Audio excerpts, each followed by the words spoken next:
Air on 107.1 The Drive and 107.1thedrive.com. This broadcast is sponsored by the 308 Forest Area Federal Credit Union, Jamie Fellows Garno of City to Shore Real Estate, the Manton Boosters, Shepler Well Drilling, the Wexford Misaki Career Technical Center, Lutke Hydraulics, Cadillac Java and Java 2, the Smokehouse, Wilder Heating and Cooling, Maple Ridge Living Center, and Bostic's Drugstore. Now let's head to the field and join the voice of the Manton Rangers, Rick Swanson.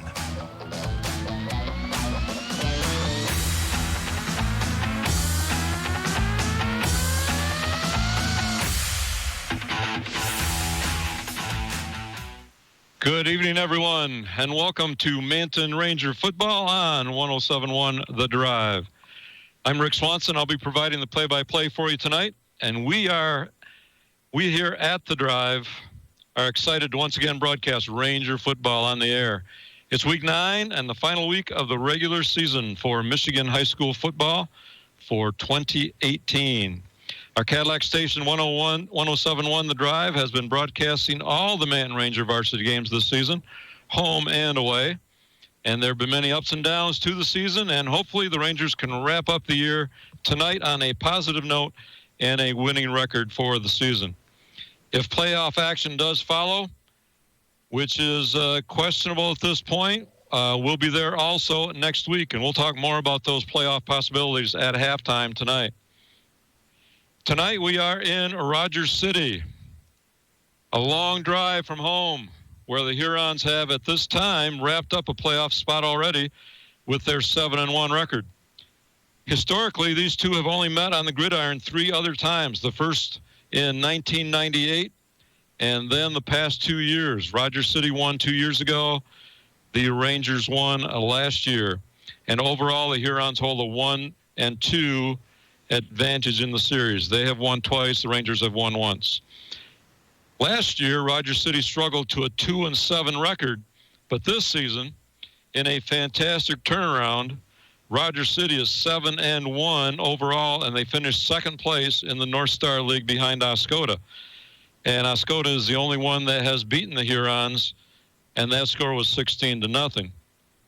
Their victories are over Whittemore Prescott, Tawas, Mayo, Mansalona, Lincoln Alcona, Sault Ste. Marie, and St. Ignace. They come into the game averaging 28 points a game, while they have only given up 11 points per game. Now, the Rangers, having gone 4-5 last year, they began this season with a lot of changes, as we know, and a new head coach. They entered tonight's game with a 4-4 record, with wins over Joburg, White Cloud, Beale City, and Everett, and their losses to Lake City, McBain, Pine River, and last week, 38-14 to Morley Stanwood. The Rangers are averaging 23 points a game while allowing an average of 26 points per game. They have had no common opponent, these two, Rogers City and Manton, this year.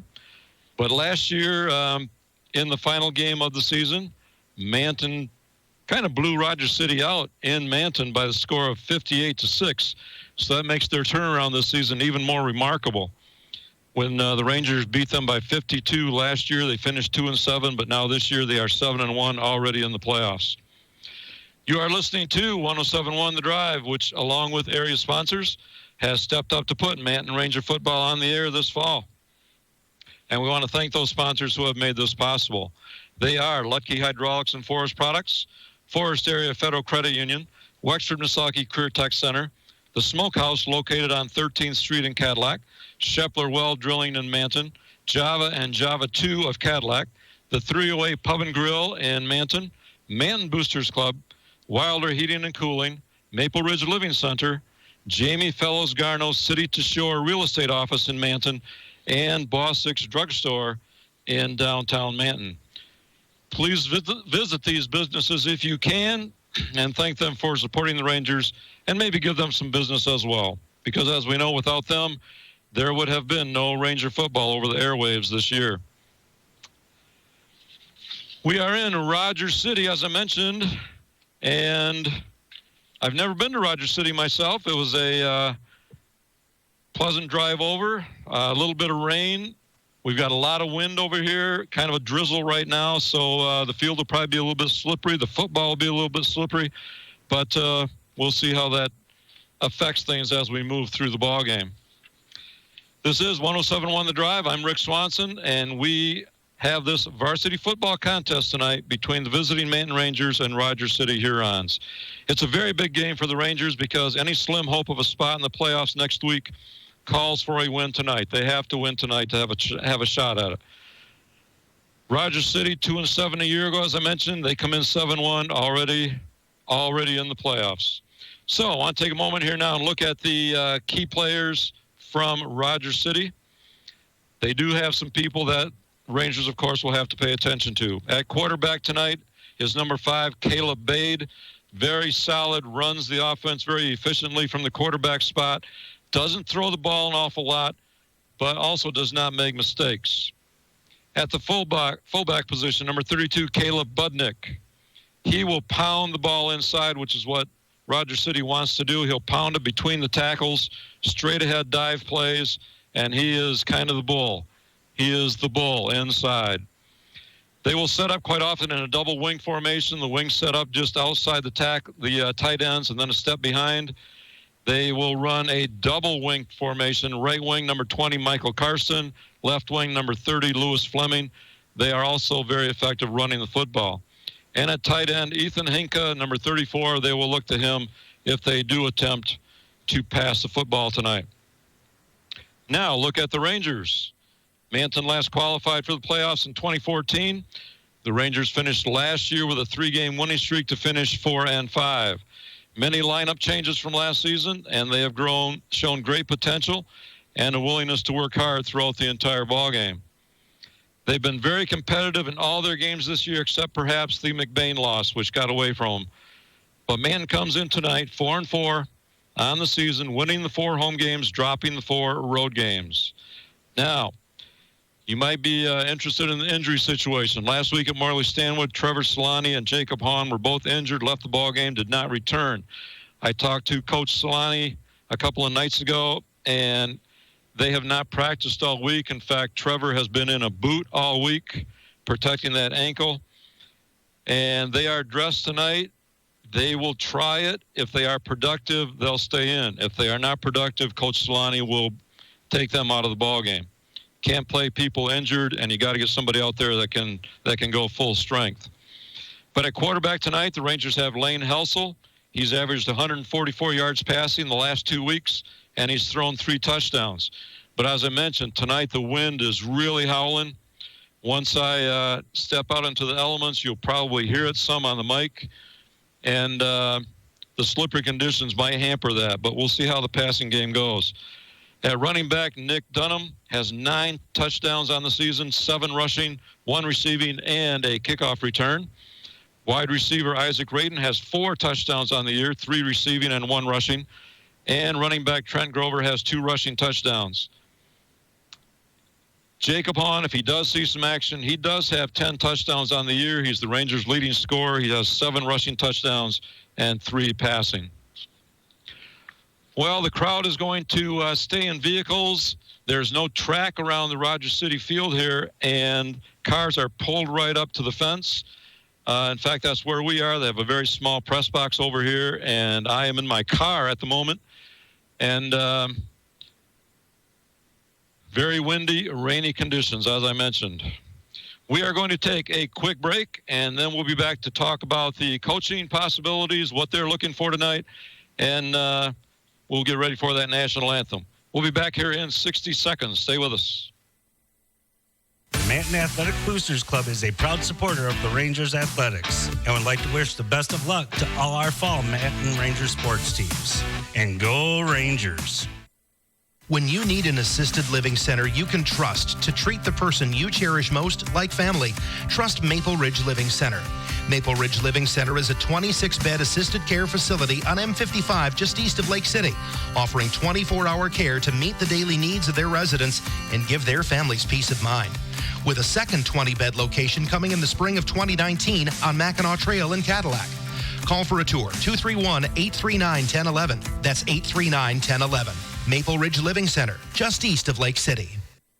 Are you in the mood for amazing food at a reasonable price? Well, look no further than the 308 Pub and Grill in Manton. It all kicks off on Tuesday with wings for just 50 cents traditional and 65 cent boneless. Wednesday is burger baskets for $4.99, and Thursday is dollar taco night. Friday and Saturday is steak night and starts at just $9.99. Returning this fall to 308 on Saturday nights is comedy night with no cover, so enjoy the laughs on us. Sundays get 2 of our signature wood fire pizzas for just $18, dine-in only. Good drinks, good food, and good times at the local 308 Pub and Grill in Manton. The local 308 is a proud supporter of the Manton Rangers and major supporter of Local First. Welcome back to Manton Ranger Football on 107.1 The Drive. This is Rick Swanson from Rogers City for this final regular season football contest between the 4-4 Manton Rangers and the 7-1 Rogers City Hurons, who were ranked 9th in the latest state polls that came out, 9th in Division 7.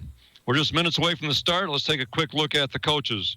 Rogers City is coached by Jesse Fenstermaker. He is in his first season as head coach and probably a major reason for this huge turnaround for the Hurons from a year ago. The offense will set up in a double wing, as I mentioned. They'll have 2 or 3 running backs quite often, sometimes at full backfield. They like to pound it between the tackles. They'll run the fullback straight ahead, or they'll run counters in the backfield. They will spread it out on occasion. They do not have an emphasis on the passing game, although they'll throw it if they have to, and to try and catch the defense off guard, of course. They don't hurt themselves. That's a big thing about Rogers City, and that's a big reason why they're 7-1. They don't have penalties. They don't turn the ball over, at least through their first 8 ball games. That has been the case. Defensively, they like to run a 4-4, 4 down linemen with 4 linebackers. Manton Rangers head coach Eric Solani, also in his first year as the head coach after serving several years in the football program with the Rangers. Assistant coaches are Tom Skyver, Alex Lutke, and Adam Coleman. Now, Coach Solani, very excited the other night when I talked to him to play this game with the possibility of the playoffs with a win tonight. They're not healthy with some injuries, but, once you get to week 9, few teams are going to be healthy at this point in the season. He stressed again that each person just needs to execute. When the opponents have a big play or one of the Rangers' own plays breaks down, someone or multiple people did not do the job he or they were expected to do. And everyone simply needs to try to do their job on every single play. That's what Coach Solani has stressed all season long. Again, we are in Rogers City tonight. Manton Ranger football, final game of the regular season. Final seconds are ticking away here in the pregame, and the Rogers City Band will be presenting the national anthem in just a moment. Final game of the regular season, as I mentioned, the Rangers need it. If they lose tonight, the season's over. If they win tonight, they can possibly sneak into the playoffs. We'll talk about those possibilities at halftime. Got a lot of things for you at halftime tonight besides regular recaps and stats. We're also going to have a special segment where I'll go over highlights from every game this year, kind of the 2018 season in review, if you will. So stay with me at halftime with a lot of things coming your way.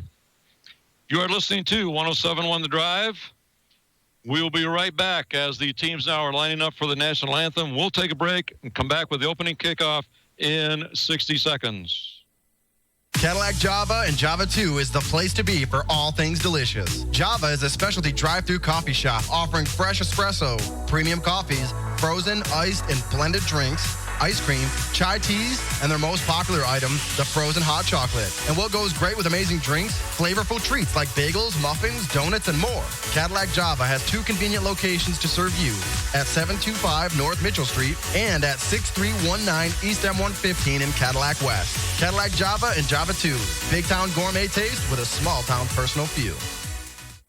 Imagine this, the taste, the smell, the flavor of down-home barbecue at your sauce-covered fingertips. but without all the mess and hassle. Let the Smokehouse excite your taste buds with some of the best barbecue that you can imagine. Try mouth-watering recipes like the pork belly Cuban, the brisket grilled cheese, smoked chicken salad, loaded mac and cheese, and of course, don't forget the Frickles. Check out the Smokehouse at the Truck Stop Food Court at 902 West 13th Street in Cadillac each weekday, Monday through Friday from 11 to 3. Or call for availability for the Smokehouse to travel and cater your next event. 231-824-3513. That's 231-824-3513. Welcome back, everyone. The Rogers City Band has just presented our national anthem out on the field, and we are ready to get this Week 9 ball game underway. The Orange and Black Hurons hosting the Orange and Black Rangers. We are at Gilpin Memorial Field, not at the high school, but just outside the city limits of Rogers City. As I mentioned, stay with me at halftime. A lot of info coming your way.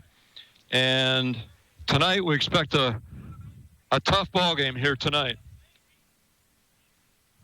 Final weekend of the regular season with the 8 division playoffs beginning next week. Very meaningful game. If you're just joining us, as I mentioned, a win and the Rangers will have a shot at the playoffs. A loss and their season is over. Rogers City at 7-1 already has their playoff spot secured.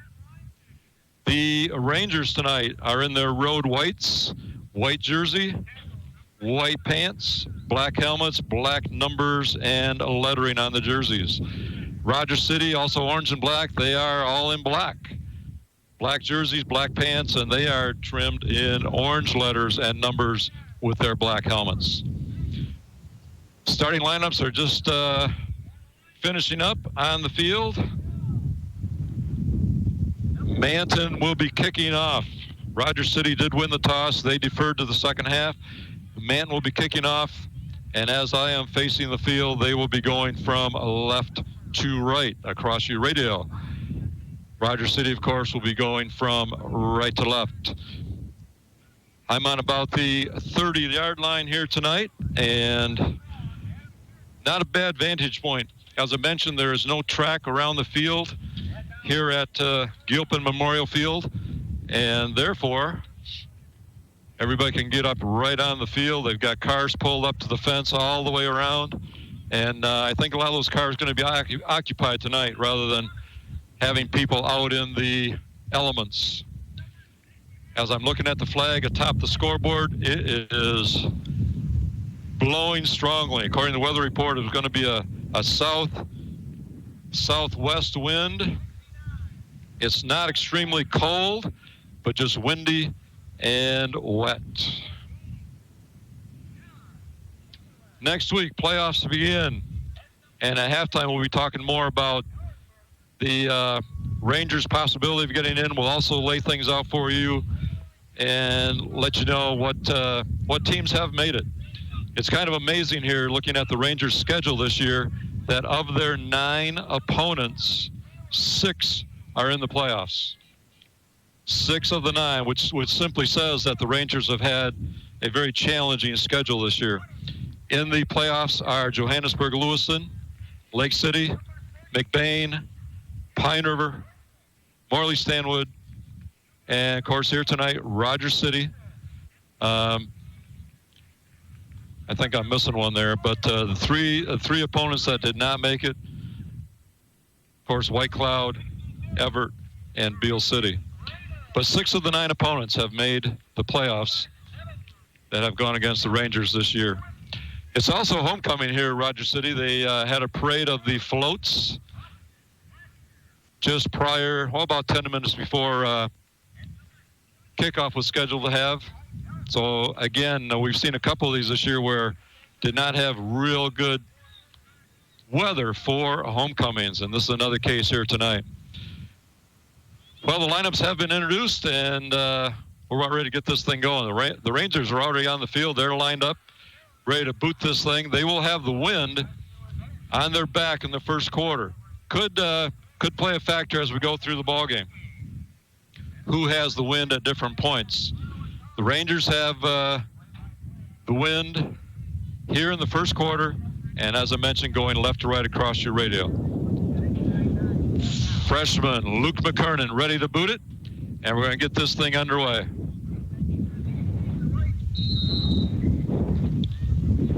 Here we go. Ball's in the air and scoots by the first return man and finally goes out of bounds down near the 10-yard line. So not booted, not booted to a return man, no return on the kick, and Rogers City will take over. It should be on their 35-yard line because the ball went out of bounds. So 1st and 10, Rogers City.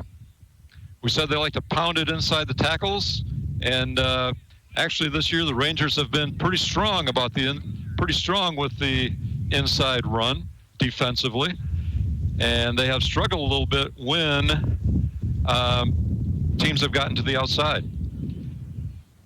But they have shown a strength with the ability to stop the run between the tackles. So Rogers City will take over at their own 35, 1st down. Bade at quarterback, takes a snap. Pitch coming left, coming right toward us is number 20, ball carrier. And we mentioned in the pregame, Michael Carson. He is one of the wings. He'll set up at a wing position. That time he came from his wing on the right-hand side and tried to get around the left end. And he did pick up about 7 on the play. It'll be 2nd down and 3 for Rogers City. If you're joining us, that's the first play of the ball game, just underway here tonight. Rogers City taking the opening kickoff, which went out of bounds. This is the 2nd play from scrimmage, first possession of the night. Full house backfield. Here's a snap. Handoff, picks up some running room off right tackle, and that ball carrier came from the left wing. That was Caleb Budnick, and it is good for the 1st down after a gain of about 6. So Rogers City will have a 1st down with the ball at midfield. That tackle was Trevor Sloney. He's taped up. He's out there. And we're just checking to see if he's going to be able to go and how much he'll be able to go. But he is at his middle linebacker spot right now. In motion, right wing going left. And there's a counter. Hits the left wing. Caleb Budnick. We said that they like to run that counter play. And, boy, is Trevor limping out there. He made a run for that defensive stop, and he's going back to his position, but it's, well, he's in a lot of pain right now. We may not see him very much tonight. But knowing that this could be his last ball game, I know he wants to give it a shot, that's for sure. So a gain of 5 on that play, 2nd down 5. Ball is on the 48-yard line of the Rangers. Bade under center, takes a snap, hands off right up the middle. He's got some running room coming to the left down the sideline, makes a cut, gets by a tackle, another tackle down to the 15-yard line. 10, 5 before he's brought down. That is number 20, Michael Karsten. That's going to be about a 43-yard run for Carson. And the ball is at the 5-yard line. It's going to be 1st and goal to go for the Hurons from the 5-yard line. A lot of motion in the backfield. Carson, number 20, has been the major ball carrier so far. So 1st and goal from the 5. Hurons break out of the huddle. Bade under center, 2 wings, 1 setback. Carson goes in motion, handoff to him. This time he cut it up. He came from his right wing position, took the handoff, cut it right up into the center, and got about a yard. Ranger defense stood tough on that one. But we mentioned in the pregame that Carson will play a wing, and they'll run counters with him. He'll start at that right wing and then come to his left, and he's made some pretty big yardage here going to his left on this opening drive. 9:05 left to go here in the 1st quarter in Rogers City. No score yet, but Rogers City at the 4-yard line, knocking on the door. Bade comes out again under center, double wing formation. We talked about that pregame. 1 setback, fullback. Goes in motion left to right, pitched to number 88, trying to get around the right end, and caught and dropped for a loss on the play. Jeff Ellenberger on the carry, but the Ranger defense strung it out and brought him down, and a loss on the play of a couple yards. So 3rd and goal from about the 6 for Rogers City. Obviously in 4-down territory are the Hurons. Need a big defensive stand here from the Rangers. They come out, same formation. Double wing, 1 setback. In motion, right to left. Here's the pitch to Carson again, coming left. He's had some luck there. We got a penalty flag. He's brought down at the 5. Good pursuit from the Rangers. And there is a penalty flag on the back of that play, and it is against Rogers City. So we got a big stop here at the goal or from the 5-yard line for the Rangers so far. Now, decision time. Give them 4th down at about the 6, or take the penalty and repeat 3rd down. They are going to walk off the penalty. It's going to put the ball back at about the, well, it's a big one. It's a big one. From the spot of the foul, moves it back to about the 19. So it's going to be 3rd and goal, Rogers City, from the 19-yard line. 7:48 to go here in the opening quarter. Opening possession of the ball game. Double wing formation again on this 3rd down play. 1 setback in the backfield. Now back to pass is Bade, looking to his right, and incomplete. That's going to bring up a 4th down. We said that they're not looking to pass very much, not a pass-happy team by any means. They like to run the ball, pound the ball up the middle, run those counters. But it does bring up 4th and goal from the 19. Rangers have a good shot here to turn the ball over on downs. 7:34 left to go, opening quarter. Clock stop because of the incomplete pass. We'll see what Rogers City dials up. Would not be totally surprised to see another pass. Double wing formation, single setback. Bade fakes the pitch and comes back to Carson, trying to do that right to left wing again, but stopped by the Rangers at the line of scrimmage. In fact, lost the play, and the Rangers will take over 1st and 10 at the 20-yard line after Rogers City had it. 1st and goal from the 5. Great defensive stand by the Rangers. It's got to pick up the confidence a little bit for the guys. So here we go. No huddle, as we've seen all season long. Ball right at the 20-yard line. 1st down, first possession of the game for Manton. Helsel takes a snap. Hands it off to Regneris, coming from left to right. We haven't seen that very much from the wide receiver. Regneris having been split wide to the left, came and took an end around and picked up about 9 yards, but penalty flag on the play. It is against Manton, and that's going to march them back. If you joined us late, I mentioned there's no track here around the Gilpin field, and so cars are pulled right up to the fence. That's where we are. I'm standing out in the elements doing the ball game. Not real pleasant. Not going to be able to write a lot of things down, but I can give you the description anyway. Back to pass is Helsel.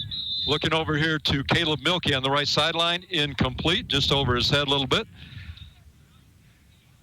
And that will bring up 2nd and 10.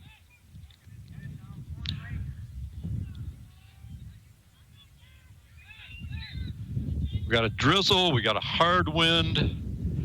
Flag is really being blown around. Conditions are kind of miserable, at least for the spectators. Here's a snap.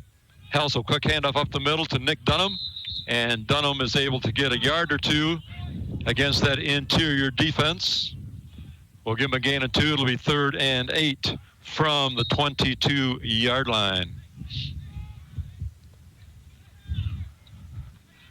Spread formation. Rangers getting the call from the sideline. Coach Solani sending in what he wants run on this big third down play. See if they can keep this first drive alive.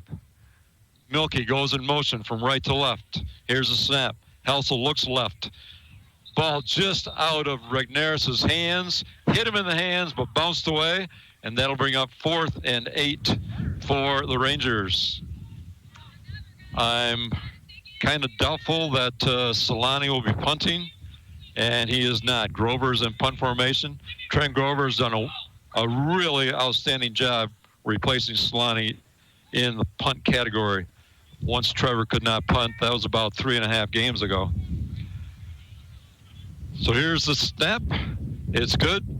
And the kick is away. He's got the wind on his back. Ends up sailing way out of bounds. We'll see where they mark it from going out.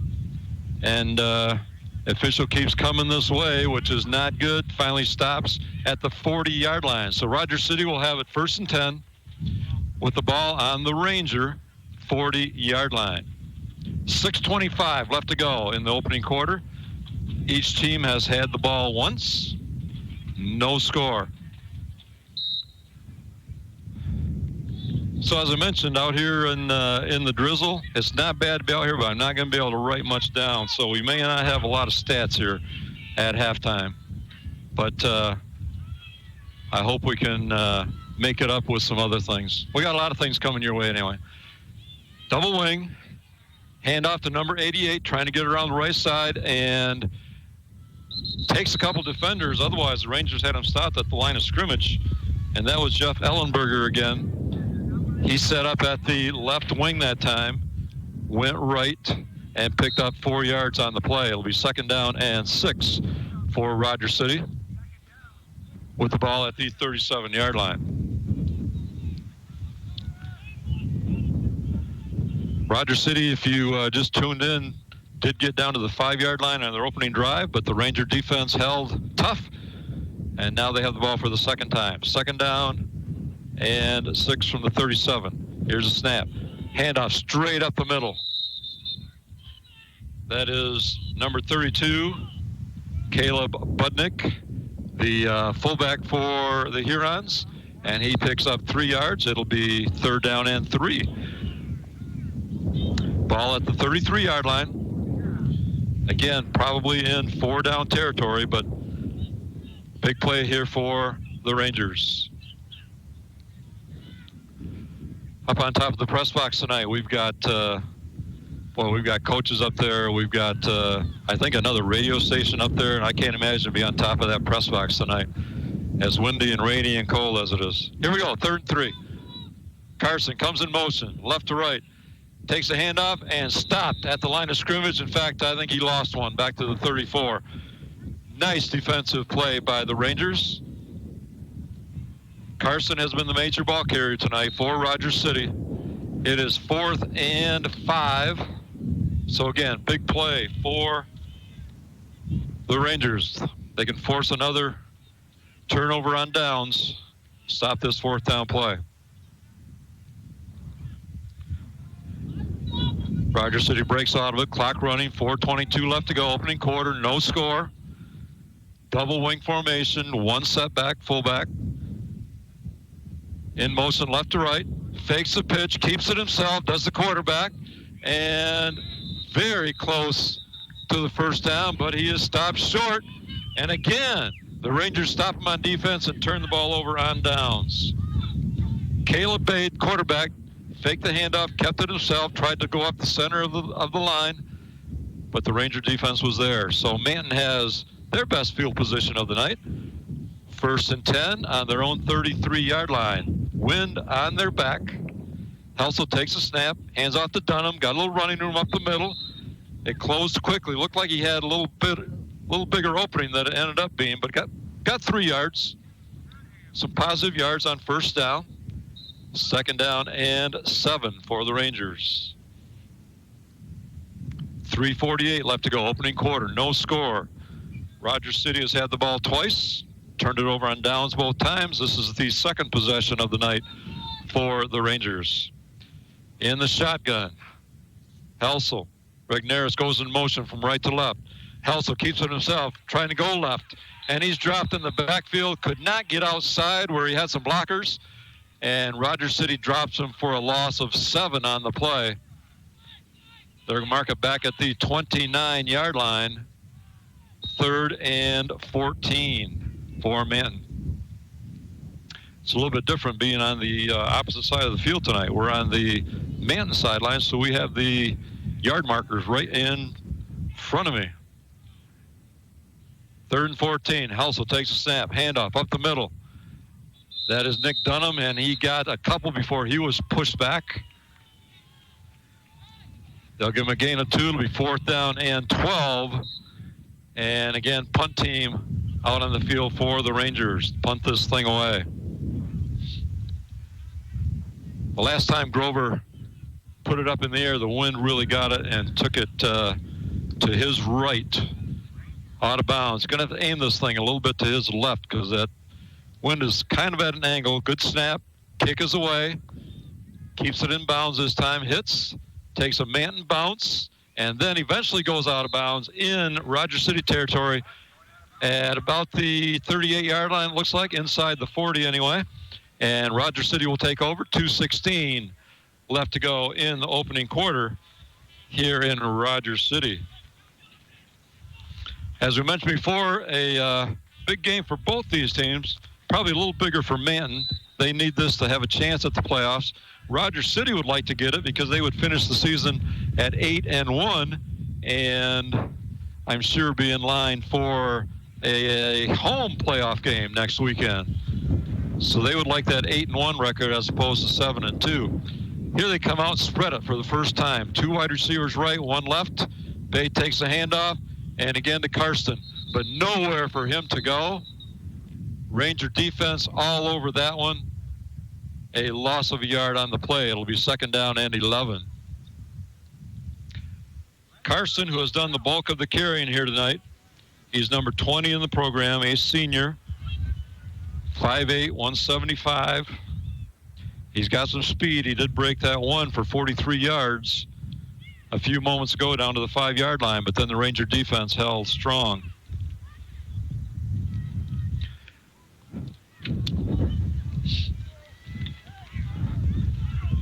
Second down and 11 for Rogers City. In motion, Ellenberger. He gets the handoff. And again, not much there. Ranger defense looking tough here so far in the first go. The only play that's got away from him is that 43-yard run. But otherwise, Rangers have bottled up this Rogers City offense pretty well. 1:10 left to go in the opening quarter. And actually mark that with a loss of 2. It's going to be 3rd and 13 for Rogers City. We'll see if they put it up in this win. They certainly are not in 4-down territory at this point. Ball now at the 30-yard line, their own 30-yard line. They come out in their regular formation, double wing, 1 setback, and we get a penalty flag, and that is going to be delay of game. I thought that play was taking a long time, at least for the Hurons to get it set up, and that'll cost them another 5. So 3rd down and close to 20 now. We're back to about, 17. 3rd and 17. 30 seconds left to go, opening quarter. Big stop here, opportunity for the Rangers. Get the ball back and maybe get their best field position of the night. Double wing, under center. Bay takes a snap. Handoff straight up the middle. Aren't risking a pass. And he breaks it outside. And big play from the Rogers City offense all the way into Ranger territory. That's going to be a gain of about 25 on the play. Boy, Rangers had a great chance there and could not contain again Michael Karsten, number 20. He's shifty. He makes quick cuts. In fact, Coach Solani a couple nights ago told me that. Tapes that he had watched on Karsten, he can just stop and change direction on a dime, so to speak. So 1st and 10, Rogers City in Manton territory. And we get a whistle. That is the end of the first quarter here in Rogers City. Timeout on the field. We will take a timeout. We'll be back in 30 seconds. Looking to buy a home or sell yours? Need to upgrade or downsize? Go with experience. Go with Garno. Jamie Fellows Garno of City to Shore Real Estate is your full-time real estate professional with 15 years of experience helping people make their homeownership dreams come true in the greater Cadillac area. Homes are needed now to meet the demand. Want to know what your home is worth in today's real estate market? Talk to Jamie Fellows Garno, serving Wexford, Missaukee, Osceola, and Grand Traverse counties from the new City to Shore branch office in Manton at 113 Main Street. Welcome back, everyone, to Gilpin Memorial Field in Rogers City. Field is not located at the high school, but here we are for the Hurons hosting the Manton Rangers final regular season ball game on 107.1 The Drive, home of Manton Ranger football all season long. Well, Rogers City just put together a big run to convert a 3rd and 17. Rangers had them pinned back. Would have gotten some good field position, but not to be. So here we go, starting the second quarter. No score. Rogers City with the football. Rogers City now going left to right across your dial here in the second quarter. Takes a snap, hands off to Carson again. Tried to cut it outside off left tackle, and Ranger defense is there. Nice stop by the Rangers. Carson came from his right wing, took the ball off left tackle, but no running room there, loss of 1. Second down, 11.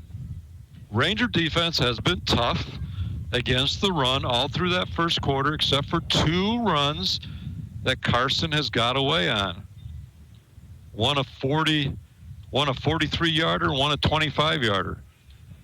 But no score. Under center, Bade takes a snap. Hands off to Ellenberger, who came from the left wing, and he cut it up. And he's got some good positive yardage that time. These wings, they run the double wing formation, and the left wing will come and run off right tackle. Right wing will go left in motion, take the snap and go off left tackle. And then they have, of course, the big fullback, Caleb Budnick, who will take it right up the middle. But we haven't seen him very much tonight. It's been basically the wings in motion, taking the handoff from quarterback Bade. Again, double wing formation, 1 setback. Bade under center. Takes a handoff. This time to number 30. Coming from the right wing, that is Lewis Fleming. We mentioned usual right wing for the Hurons. Mentioned that in the pregame tonight. And Rogers City now has, well, we got a timeout. We do have a timeout. Now we're ready to go. 4th and 1 for Rogers City. Bade under center. Big play on defense. Here's the handoff, and that's the fullback right straight up the middle. And that is Budnick, and he got about 5 on the play for the Rogers City first down. He is a nice high school fullback. 6 feet tall, 185 pounds. Looks to be a big presence in that backfield. So the Rogers City Hurons have it 1st and 10. On the Manton Ranger 30-yard line. No score. We are in the second quarter. 9:37 left to go until halftime.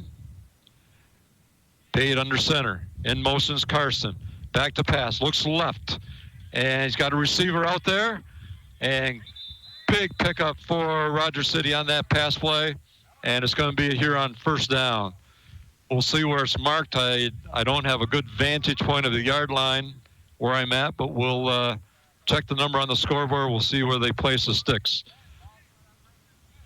But the ball is at the 10-yard line, so 1st and goal to go. They might be able to get a first down just by inches, but 1st and 10 from the 10. Rangers stopped them on 1st and 5. 1st and goal from the 5 in the first quarter. See if they can step it up again. Bade under center. This time pitch is outside. Carson trying to get around that right end. And defense steps up strong that time. Cole Regnerus came up from his cornerback position and stopped him basically at the line of scrimmage. 2nd down and 10 for Rogers City. Caleb Bade, number 5, doing the quarterbacking tonight, a senior for the Hurons. And even with the slippery ball tonight, slippery conditions, he has been very efficient with the pitches, with the handoffs, whatever it might be. We get a timeout on the field taken by Manton with a 2nd down and 10 from the 10-yard line. Coach Solani maybe saw something, got a quick timeout. So timeout on the field. We will take a timeout. We'll be back in 30 seconds. Whether you live close by or just passing through or out enjoying the fall colors, Ellen's Corners in Mesick is your one stop for everything you need to fill up. Fill up your tank with high-quality BP fuel. Start your day by filling up with Ellen's Corners' signature breakfast sandwich and hash browns. At lunch or dinner time, Ellen's Corners offers a full menu of delicious subs, wraps, and pizza, plus a large variety of sides. Don't forget about Ellen's Corners' famous barbecue ribs on Fridays. Order ahead by calling 231-885-1100. Open early and late every day. The perfect stop headed out of town or on your way home is Ellen's Corners. At the M115 and M37 roundabout in Mesick. Ellen's Corners, BP.com. Welcome back to 107.1 The Drive, Manton Ranger football. Rick Swanson from Rogers City tonight, where the Hurons are hosting the Rangers. 8:31 left to go in the second quarter. And Rogers City was 2nd down from the Ranger 10. Bade under center. In motion, Ellenberger gives it to him off right side. Got a hole, and he's into the end zone. Number 88, we've called his name a few times already tonight. Jeff Ellenberger in from 10 yards out to put the first points on the board in the ballgame for Rogers City. So the Hurons strike first, 6-0. And as they try the extra point, I'm not sure if they are a kicking team on extra points or if they tend to go for 2. We'll see here momentarily. Coach Solani didn't say they had a kicker, and they do not at this point anyway, or at least they're not trying it. They are lining up for 2. I formation, Bade under center. In motion, Carson takes the handoff. Carson did take the handoff, but play was stopped. We've got an offside call against the Rangers. So the try for 2 will be just a little bit closer to the goal line, and Rogers City will try to increase their lead to 8. 8:22 is when they put the score on the board for the first time.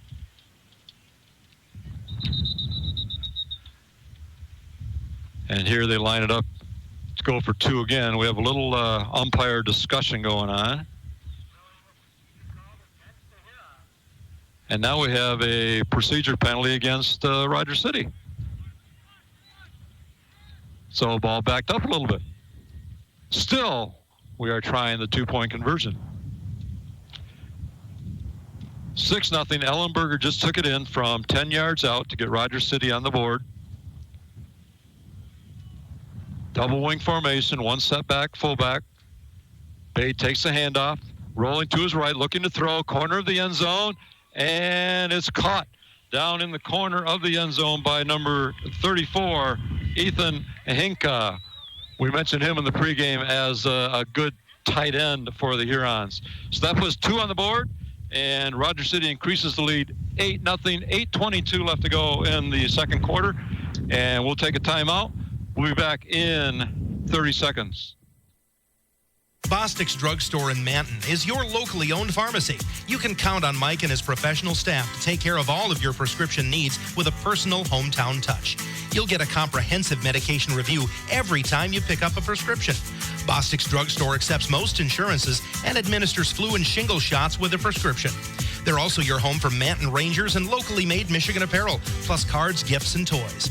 Stop into your friendly hometown pharmacy, Bostic's Drugstore on Main Street in Manton. Call 231-824-6465. Welcome back, everyone, to Rogers City, Manton Ranger football. Rogers City has just gotten on the board with a 2-point conversion. They lead at 8-0 with 8:22 left to go, second quarter. And the Hurons preparing to kick. Ball's in the air. Good-looking kick on a night like this. Fumbled by Regnerus. He picks it up, trying to make something out of it, and he's able to get some positive yardage. Looks like he's out near the 25-yard line, where the Rangers will have it 1st and 10. Now in the second quarter, Rangers have the wind in their face. Kind of a diagonal wind. It's not directly in their face, but certainly not with them. So now here in the second quarter, Rangers going from right to left across your radio. Here's the pitch. Fumble in the backfield, picked up by Regnerus. The Rangers that time, Helsel took the snap, handed off. The back, Dunham, then pitched it to Regnerus coming from the wide receiver spot for an end around, and the ball was fumbled. Regnerus tried to pick it up and make something out of it, but nothing there. Big loss on the play for the Rangers. They have 2nd and long. We'll call it 2nd and 20. Ball backed up to about their own 15-yard line. Helsel in the shotgun, takes a snap. Handoff. Got some running room. And from my vantage point, I'm trying to pick up. That was Grover, Trent Grover, the ball carrier. And he was able to get about 6 off right tackle that time. But it does bring up 3rd and long still for the Rangers. Having some difficulty on their scoreboard clock tonight, too. Some of the numbers have been going out. Not the time, though, so that's been steady. Helsel takes a snap, hands off to Grover, and drop for a loss on the play. Rangers are deep in their own territory. 4th down, they're going to have to be punting from their own end zone. 4th and probably about 25. So Trent Grover in punt formation. Just nothing developed in that entire series, offensive series for the Rangers. Scoreboard now came back on, says 4th and 28. So we were pretty close. Snap is good. Kick is up, but the wind got a hold of it. Didn't go very far. And the Rangers catch it so it doesn't bounce back in their direction. And Rogers City is going to have great field position. It looks like about the 20-yard line of the Rangers.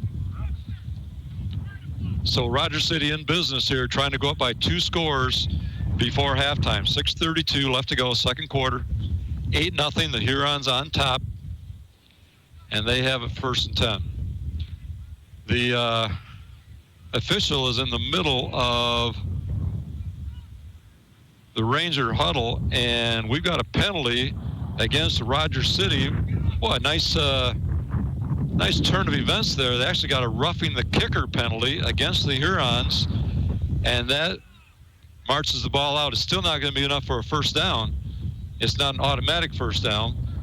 So the Rangers are still punting, but, well, now the officials take another timeout.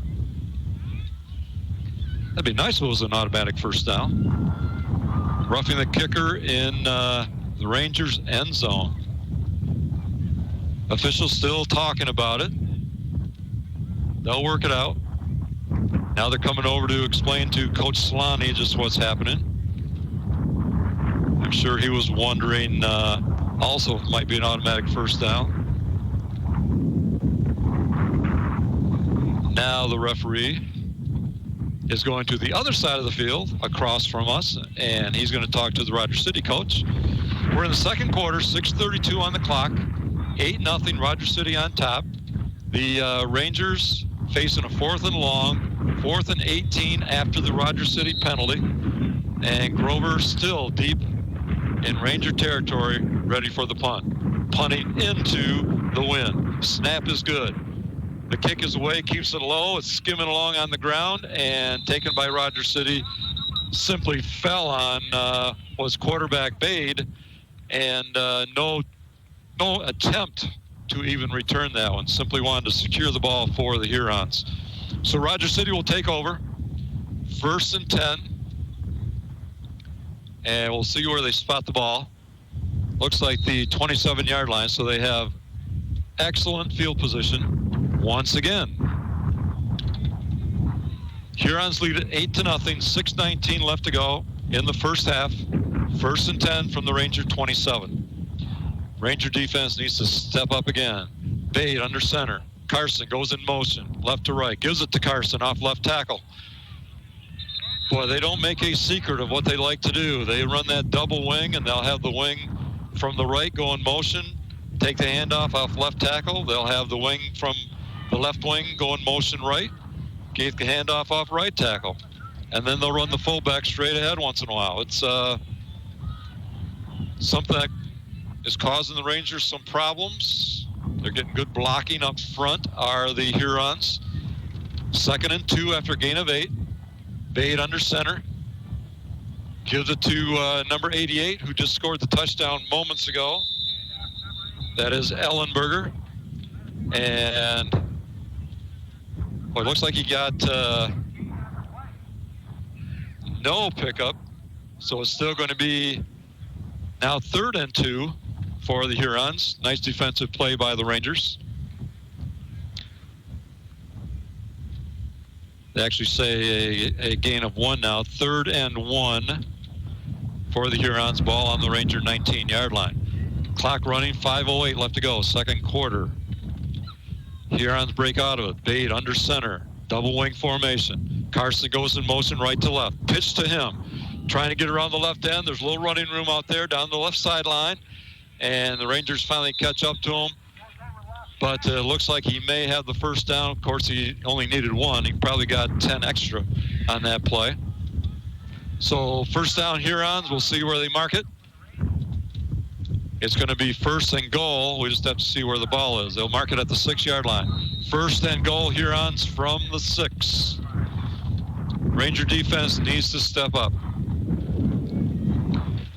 Kind of playing for their football lives here tonight if they want to have a chance to get into the playoffs at 5-4. Bade under center. Double wing. Carson goes in motion right to left. He gets the ball, now cuts straight up the middle, right into a scrum, and nowhere to go. From here, looks like he was stopped at the line of scrimmage. It'll be 2nd and goal. They give him a gain of 1. 2nd and goal from the 5. Solani still giving it all out there, and he comes up limping very noticeably once again. I got a feeling it's going to take a lot to get Trevor out of the ball game tonight in what could be his last football game. He'll probably talk to his dad about that one a little bit. Bade under center. Takes a snap.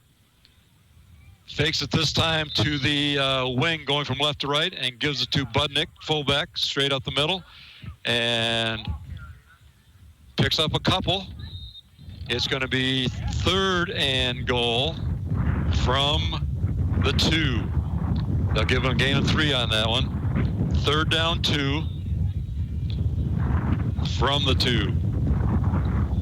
Obviously 4-down territory. They got 2 chances to get it in 2 yards to take a 2-score lead. Bade under center. And we'll get a whistle before the play gets underway. We'll see what the call is. We're in Rogers City here, and kind of a drizzly night. The rain's kind of stopped for the moment anyway, but we still have that strong wind. The call is a procedure penalty against Rogers City. That'll back them up 5. That helps. It'll be 3rd and goal from the 7. 3rd and goal, Rogers City from the 7-yard line. 3:17 left to go. Clock running here in the 2nd quarter. Rogers City on top, 8-0. Rangers have not been able to threaten on offense to put the ball in the end zone. So they need to keep it close defensively. Bade under center. Takes a snap. Straight ahead to Carson. And now Bade faked. He cut it outside himself. And into the end zone. Bade faked me out that time. He faked a dive right up the center. A nice fake. He pulled it out, kept it himself, went around the left end into the end zone for the Rogers City score. So Bade from 7 yards out with 2:50 left to go, second quarter. Now Rogers City will come out leading 14-0 with the try for extra point.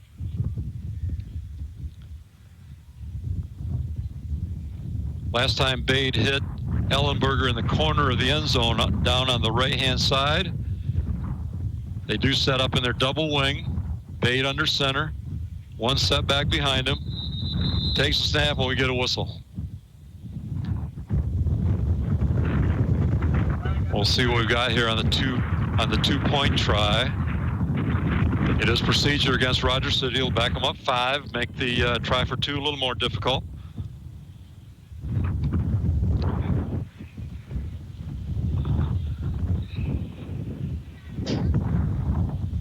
.250 left to go, second quarter. 14-0, Rogers City on top. They've just scored. Taking a while here to get this 2-point underway. Bade was over talking to Rogers City head coach. See if they want to try something a little different. But they come out, double wing formation. Fullback behind Bade, in motion left to right. Bade takes a snap, hands it off to the motion man, Ellenberger. Cuts it up on the right side, and I don't think he got in. Stopped just shy of the goal line. The try for 2 is no good. And that leaves our score, Rogers City 14 and the Manton Rangers nothing with 2:50 left to go, second quarter. Timeout on the field. We'll take a timeout. Back in 30 seconds. Knowledge of the business, safety, dependability, and professionalism is what you'll get from Shepler Well Drilling of Manton. Shepler Well Drilling is a proud community supporter and would like to wish the Manton Rangers good luck in this year's sports season. As consolidation and mergers keep shuffling bank control from corporate boardroom to faraway corporate boardroom, Forest Area Federal Credit Union hasn't lost sight of why they're in business. You. It's evident in Forest Area's commitment to delivering quality financial services with a personal touch. It shows in their fierce dedication to local causes and missions. Let them show you. Join Forest Area Federal Credit Union with branches in Manton, Kalkaska, Kingsley, and Fife Lake. Learn more at forestarea.com. Insured by the NCU. Welcome back, everyone, to Rogers City. Rick Swanson with the call for you tonight. And here's the kick taken by Regnerus. 5 yards on the return. There's 10. He cuts it out left on left sideline. Got some running room. And it's going to give the Rangers probably best field position they've had tonight. Out near midfield. They're going to mark it at the 45. Or let's say the 40, the Rangers' 40-yard line, but still the best field position the Rangers have had to start a drive yet tonight. Well, the Hurons have just put their second score on the board. They lead at 14-0, 2:41 left to go until halftime. Plenty of time from this spot on the field for the Rangers to get up on the board, which would be big. Little confidence boost going into halftime. Halsell takes a snap, hands off to Dunham right up the middle.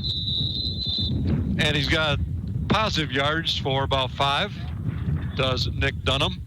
And it will be second down, Rangers. 2nd and 5, 2:25, clock running until halftime. Stay with me at halftime. I'll have a lot of info for you. We'll talk about playoffs. We'll talk about the Rangers' change in schedule next year. We're going to have a review of the season, game by game. So stay with us. Halsell's handoff. Again to Nick Dunham. And he's out to midfield. They're going to spot it just shy of midfield at the 49-yard line. It will be 3rd down and 2 for the Rangers. I would think at this point, 1:48 left to go, this might be 4-down territory also. Rangers need to make something happen. 3rd and 2 from the shotgun. Halsell takes a snap. Hands off to Grover, straight up the middle, and he's got some good yardage into Huron territory at about the 46-yard line for a Ranger first down. So the Rangers something going, but now the clock becomes an obstacle also. 1:35 to go, first down. From the shotgun, Halsell drops back to pass. Now scrambling, cuts to his right, avoids a couple tacklers, and then finally brought down. Probably no gain on the play, but timeout taken on the field by the Rangers. We'll keep it right here. Just a quick timeout, mainly to stop the clock at this point. Also to discuss options that they have here on this second down play. On the scramble, Helsel dropped back, did not see his open receiver, scrambled to his right, and was brought down for a loss of 1. So we have second down and 11, 1:18 left to go. Again, at halftime, we'll come back. We'll go through the 2 scores, at least that we've had so far here in the first half. We'll talk about the playoff situation in the state of Michigan and what the Rangers are facing tonight to try and get into the playoffs. We'll talk about the season in review and talk about changes in the football schedule coming up next season. So we're ready to go again. 1:18 left on the clock. Second down, 11. Helsel in the shotgun. Regnerus goes in motion. He takes the handoff. Coming to the left. Tries to get around defender. Tripped up after a gain of about 8 is Regnerus. So good yardage, but it's going to bring up a third down, and the clock continues to run. Ticking off at 1:02, 1:01, 1 minute. Third down and about 4 for the Rangers. From the shotgun, snap is fumbled. It's on the ground, and it is recovered by Rogers City. Quarterback Lane Helsel just never got the handle on that snap in the shotgun, and the ball went right to the ground. Rogers City there to pounce on it with 49 seconds left to go in the second quarter. So are they going to be content to take a 14-0 lead into halftime, or will they try something a little bit different to score in these last 49 seconds?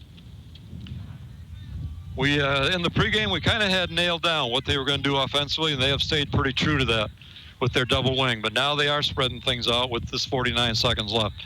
Bade under center, spread formation, 2 receivers left, 2 receivers right. They give it straight up the middle to Budnick. And Budnick is stopped after a short game, maybe a gain of 1 or 2. And timeout taken on the field by Rogers City. So a quick timeout on the field. We'll take a quick timeout. We'll be back here in 30 seconds. If you've suddenly found yourself without a financial institution in Manton, just look around the corner. Forest Area Federal Credit Union features all the same advantages of a big-name bank, yet is also small enough to know you personally. Spruce up your life. Become a member and trust Forest Area Federal Credit Union with your money. Learn more at forestarea.com or stop by the office at 516 North Michigan Avenue in Manton. Welcome back, everyone, to Rogers City. Gilpin Memorial Field, where the Hurons are hosting the Rangers tonight. 44 seconds left to go in the second quarter. Hurons lead at 14-0. Second down 9 from their own 47. They are out in spread formation, which would lead us to believe maybe they'll take a shot at it. Bade under center. Takes a snap, drops straight back, looking over the middle, and he airs it out to the left. He's got a receiver over on the sideline, threw his hands, incomplete. That ball went about 30 yards in the air. Wind carried it a little bit, and I can say that because I'm lined up directly on that pass. Bade was right in front of me, threw it right in my line of vision to his receiver, and I could see the wind move it a little bit to the right. 37 seconds left to go. Now 3rd and 9 for the Hurons. I wouldn't be surprised to see them air it out once again, unless they decide they're happy with the 14-0 lead at halftime. They do set up in a double wing, no spread formation this time. Bade under center, Budnick the fullback. Carson goes in motion, they give it to him, and he stopped right at the line of scrimmage. Rangers in there, Solani hit him first, and then Renfrew cleaned it up. And I'll tell you what, wing Karsten felt it that time for the Hurons. Solani put a hit on him, and Renfrew nailed him good after that. Solani comes up limping again. You got to give Trevor Solani a lot of credit tonight. Boy, he's hanging in there. He's limping after every play he's involved in, but he's still at his middle linebacker spot. Probably last play of the... no, they're not going to get it off. The Hurons are happy to let the clock run out, and that is, well, we'll see. We'll see. The referee may say no.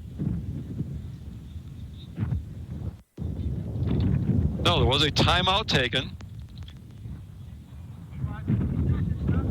And they're going to put 2 seconds back on the clock. And, 3. PA announcer said a couple. Now they say 3. 3 seconds on the clock. There was a timeout called before the time ran out. So the Hurons come up to the line. They lead at 14-0. 3 seconds left to go, second quarter.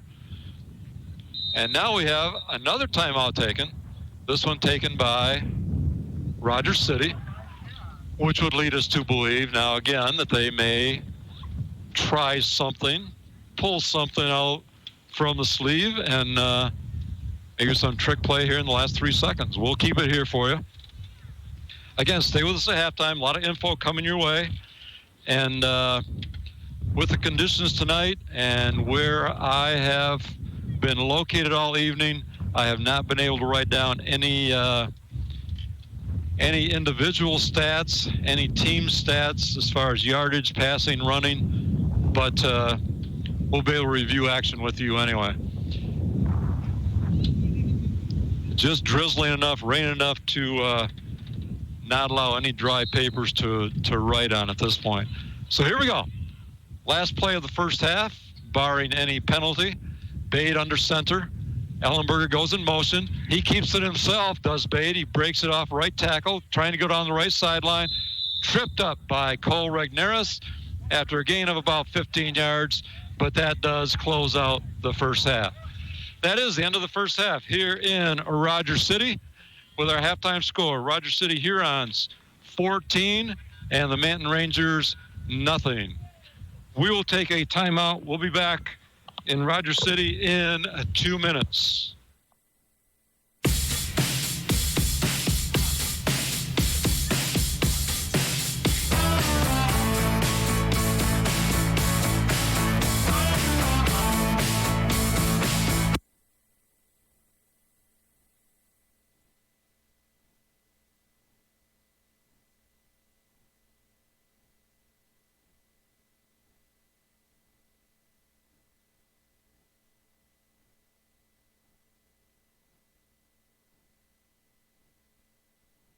Wexford Saukey Career Technical Center on 13th Street across from Baker College. Proud to serve the students of Manton High School. CTC is the place to be. Knowledge of the business, safety, dependability, and professionalism is what you'll get from Scheffler Well Drilling of Manton. Scheffler Well Drilling is a proud community supporter and would like to wish the Manton Rangers good luck in this year's sports season. Wilder Heating and Cooling is a name you've come to trust when it comes to Amana high-efficiency furnaces, air conditioning systems, and heat pumps. They can provide quality service at a quality price with a 10-year labor and parts warranty and service all makes and models. Financing is available. Contact Wilder Heating and Cooling at 231-645-4822 or online at wilderhvac.net. Wilder Heating and Cooling is a proud local community supporter of the Manton Rangers. Imagine this, the taste, the smell, the flavor of down-home barbecue at your sauce-covered fingertips, but without all the mess and hassle. Let the Smokehouse excite your taste buds with some of the best barbecue that you can imagine. Try mouth-watering recipes like the pork belly Cuban, the brisket grilled cheese, smoked chicken salad, loaded mac and cheese, and of course, don't forget the Frickles. Check out the Smokehouse at the Truck Stop Food Court at 902 West 13th Street in Cadillac each weekday, Monday through Friday from 11 to 3, or call for availability for the Smokehouse to travel and cater your next event. 231-824-3513. That's 231-824-3513. Welcome back to Rogers City, everyone. You are listening to 1071 WCKC Cadillac, home of Manton Ranger football. Our halftime score, the Rogers City Hurons 14, the Manton Rangers nothing. This is Rick Swanson bringing you the action tonight, and let me give you a recap of our two scores for Rogers City. Wide receiver Jeff Ellenberger put the Hurons on the board to start the scoring tonight at the 8:22 mark. of the second quarter, and he scored from 10 yards out. The 2-point conversion was good, and Rogers City led it 8-0 at that point. And then with 2:50 left to go in the second quarter, quarterback Caleb Bade took it in from 7 yards out. This time the 2-point conversion was no good, and the Hurons led it 14-0, which is where we are right now at halftime. Well, as we look at the action from the first half, as I mentioned to you, the conditions, the weather conditions did not allow me to write down any individual stats, but I can tell you that the Rangers just have not been able to pick up anything offensively. They have, if I were to take a guess at it, they probably have somewhere between 40, 50 yards of total offense. They have not completed a pass. Rogers City, on the other hand, has put together a pretty good offensive night for the weather conditions, the slippery field, the slippery football, the wind. They have only completed one pass, but they've been able to run the ball on occasion. Rangers have been able to stop them for the most part on the runs up the middle, but once in a while the wings that will go in motion and try to get off tackle will pick up some big yardage. And Rogers City has been able to pick up considerable yardage on the ground tonight against Manton. The other factor tonight is that the Rangers did turn it over. Rogers City has not turned the ball over at all tonight. The Rangers did on that the last drive also when they were trying to put some points on the board. But the weather is playing a factor, that's for sure, with everyone. When you see the people that are out actually watching the action and not sitting in their cars, they are certainly bundled up with the coats and the blankets and everything else, getting a nice wrap.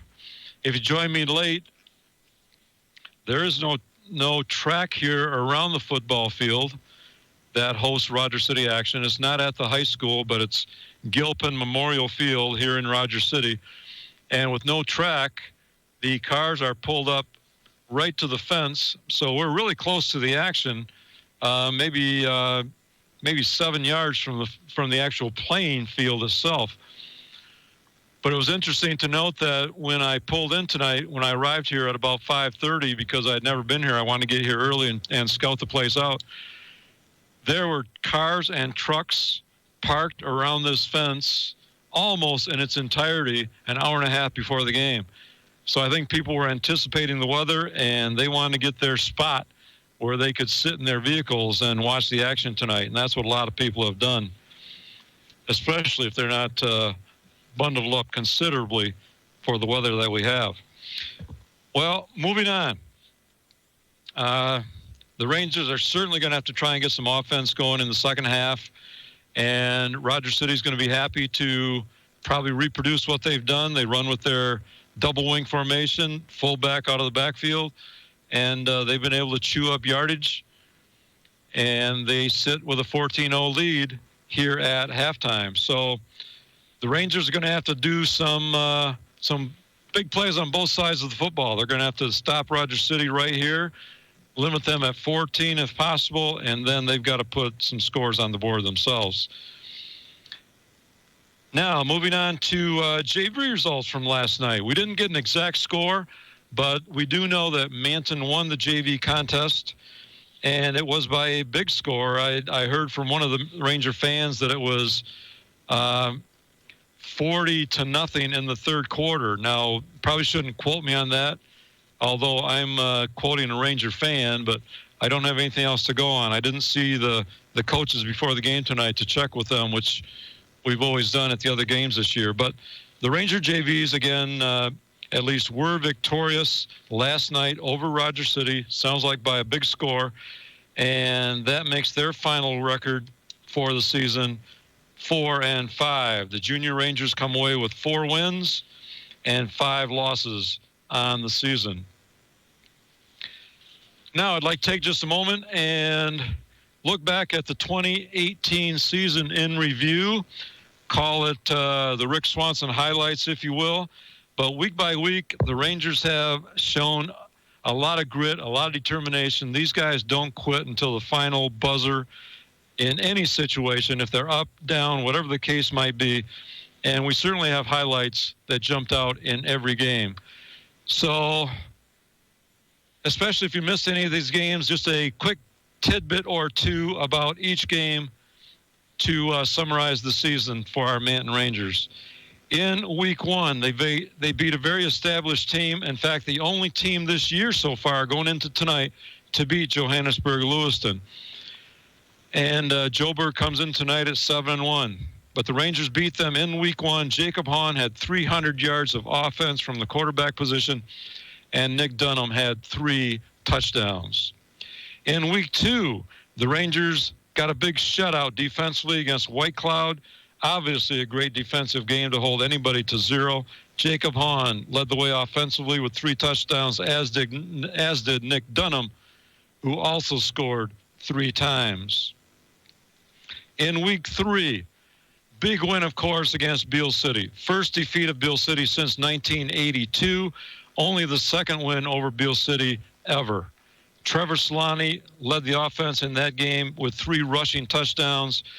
And in that ball game, Solani had an excellent defensive game also, as well as a punting game. Trevor Solani, great game in all 3 facets of the game. In week 4, the Rangers went to Lake City and held Lake City to 21 points. Lake City's averaging 33 points on the year. And I would call the Ranger effort against the Trojans one of the top 3 efforts against Lake City all season. Only McBain, who lost by 2 points, and Kent City, who lost last week 14-7 to Lake City, gave Lake City tougher games than did the Rangers when Lake City beat Manton 21-7. In week 5, Jacob Hahn, Nick Dunham, again, continued their scoring ways. Jacob Hahn, 3 touchdowns. Nick Dunham, 2 touchdowns in a big conference win over Everett in week 5. Moving on to week 6. 2 rushing touchdowns against a very good McBain defense over at McBain. Isaac Radin and Trent Grover scored. And one big change that happened that night in week 6 was Lane Helsel emerged in his first game at quarterback. Late in the second quarter, Helsel came in replacing Hahn, which didn't take Jacob out of the game. It simply allowed Coach Solani to move Jacob Hahn to different positions, which he did. And he went from wide receiver to running back, and he's been doing so the rest of the season. But Lane Helsel emerged in week 6 at the quarterback position, and he has been there ever since. Moving on to week 7, Lane Helsel in his first full game at quarterback threw for 140 yards and 2 touchdowns. Cole Regneris scored his first touchdown reception in a loss down at Pine River. And then in week 8, last week, Helsel at quarterback threw for another 140 yards, 148 to be exact, and a touchdown. Jacob Hahn had 200 yards rushing and a touchdown before he had to leave the game with an injury. And we had the first touchdown reception for freshman Luke McKernan in that loss at Morley Stanwood. So even though the Rangers stand at 4-4, there were certainly highlights to be seen and felt in all of the games all season long, and the Rangers have put forth great efforts all season. I want to throw out another thing at you with a special recognition to the improved defense this year. After 8 games last year, the Rangers had given up 330 points, or that converts to 41 points per game defensively. After 8 games this year, they have given up 208 for an average of 26. Last year at this time, they had given up 330. This year, 208. So they have been in ball games, and the defense has showed a very nice improvement. All this done against a very strong schedule. If you were here during the pregame, I mentioned this prior to the start of the game tonight, but the Rangers face a very, very tough schedule this year. and you don't really realize it until you step back and see just what their opponents have done. Last year, 3 of the 9 opponents made the playoffs. This year, 6 of Manton's 9 opponents are in the playoffs. They are in now. They're not relying on a win tonight. They are in the playoffs now. 6 of the 9, which makes a tough go of it week in and week out to go against such strong teams. The only 3 that are not in the playoffs are White Cloud, Beale City, and Everett. Every other opponent that the Rangers face this year will find themselves still playing next week in the opening round of the playoffs. Well, we're going to take a timeout as the halftime continues to tick down here in Rogers City. We'll take a timeout and come back and talk about the playoff situation. We'll be back here in 60 seconds. Looking to buy a home or sell yours? Need to upgrade or downsize? Go with experience. Go with Garno. Jamie Fellows Garno of City to Shore Real Estate is your full-time real estate professional with 15 years of experience helping people make their homeownership dreams come true in the greater Cadillac area. Homes are needed now to meet the demand. Want to know what your home is worth in today's real estate market? Talk to Jamie Fellows Garno, serving Wexford, Missaukee, Osceola, and Grand Traverse counties from the new City to Shore branch office in Manton at 113 Main Street. Manton Athletic Boosters Club is a proud supporter of the Rangers Athletics and would like to wish the best of luck to all our fall Manton Ranger sports teams. And go Rangers! Bostic's Drugstore in Manton is your locally owned pharmacy. You can count on Mike and his professional staff to take care of all of your prescription needs with a personal hometown touch. You'll get a comprehensive medication review every time you pick up a prescription. Bostic's Drugstore accepts most insurances and administers flu and shingle shots with a prescription. They're also your home for Manton Rangers and locally made Michigan apparel, plus cards, gifts, and toys. Stop into your friendly hometown pharmacy, Bostic's Drugstore on Main Street in Manton. Call 231-824-6465. Welcome back to Manton Ranger football on 107.1 The Drive. This is Rick Swanson coming to you from Rogers City on a cool, windy, rainy night. Great weather for ducks. Not so good for a football game, but I think it's like this probably all over northern Michigan tonight as we watch the weather forecasts the last couple of days. Well, you may be listening, wondering why you're just hearing one voice tonight. Let me give you a quick explanation. When my 4 color men all had commitments tonight, to be perfectly honest with you, I could not ask someone else to give up 10 hours of their Friday night to make the long trip to Rogers City. It will be a 10-hour venture. We left home at 3 o'clock today, and we'll get home about 1 tonight after packing things up. And I thought rather than put someone through that, I would just handle it myself. So you're only hearing one voice tonight. I hope I'm doing the game justice. One thing that it does hurt is I don't get a lot of the names on tackles that my color man would be watching as I watch basically the offense. So I can't give you a lot there. And, of course, we didn't have the stats, but that was mainly because of our wet weather. But there's a quick explanation for why you're hearing one voice this evening. Now, let's take a look at the playoffs. The playoff numbers last week, we went over this at halftime down at Morley Stanwood, and we talked about how many teams were already in, 115, how many were a game away, 83, and how many were 4-3, 2 wins away, that was 77. That was last week. Now let's update it a little bit. Going into the final week tonight, 256 teams make it in. There are 256 teams in the state of Michigan that make the playoffs. The number that were already qualified going into tonight were 170. That leaves 86 spots. Going into tonight, there were 73 teams that had 5 wins. They were 1 win away. If they win tonight, they're in. Of course, not all 73 of those will win tonight, but that increases our number.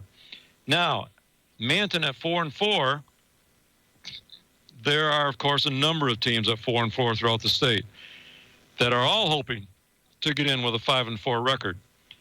But comparing Manton's playoff points to the other teams that are 4-4, there were 41 teams ahead of Manton, also with 4-4 records with more playoff points.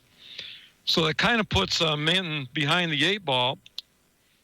And the way they would get in is to, of course, knock Rogers City off tonight, because Rogers City's won 7 ball games, and Manton would pick up all kinds of bonus points for the Rogers City victories. The other thing is that they would have to have a lot of those 5-3 teams and 4-4 teams coming into tonight lose. In fact, probably many, many of them lose tonight, and the Rangers could squeak in. But the key thing is that they have to win tonight to even have a chance. No team 4-5 will be in the playoffs. 5-4 is the minimum record to qualify. And right now, Rogers City is on top, 14-0 over the Rangers. And the Rangers, to have a shot, are going to have to turn things around here in the second half. So to summarize the playoff situation, 256 teams will make it in. 284 are ahead of the Rangers right now, which we've kind of explained with those numbers. But they're not out until the final buzzer, and we'll see if they can make something happen here in the second half. We're just moments away. The teams are coming back out on the field to start the second half. But one more thing I want to go over with you, and that is a change in schedule for next year. As many of you know, 2 new schools are joining the Highland Conference next school year, not just for football, but for all sports, and they are Houghton Lake and Roscommon. They are leaving the Jack Pine Conference to join the Highland Conference. Just as a side note, replacing Houghton Lake and Roscommon in the Jack Pine Conference are Pinconning and Shepherd. So the Jack Pine Conference will still keep their 8-school conference alive also. So because the Highland Conference will go from 6 schools to 8, there will only be 2 non-conference games next season. The 2 non-conference opponents that are remaining from this year are Johannesburg-Lewiston in Week 1 and Rogers City, who again will be the opponent in Week 9. But Weeks 2 through 8 will all be Highland Conference games next year, with the addition of Houghton Lake and Roscommon to the conference. So gone from this year are White Cloud and Morley-Stanwood. They are gone for next season. How are these 2 teams doing this year? Just to have an idea, Houghton Lake and Roscommon. This year, Houghton Lake is 2-6 going into this game tonight. Roscommon has qualified for the playoffs. They are 7-1 going into tonight's game. So following Houghton Lake and Roscommon through different sports through the years, they will certainly be very worthy opponents and good additions to the Highland Conference next season. Well, halftime is winding down. The Rogers City crowd has been entertained with homecoming. Again, a rather dismal night for homecoming festivities. All the girls in their gowns and so on out in this cold, windy, rainy weather. But that's northern Michigan for you. So we're going to take one more pause, and we're going to be back with the second half kickoff in just a minute. We'll be back here in Rogers City in 60 seconds.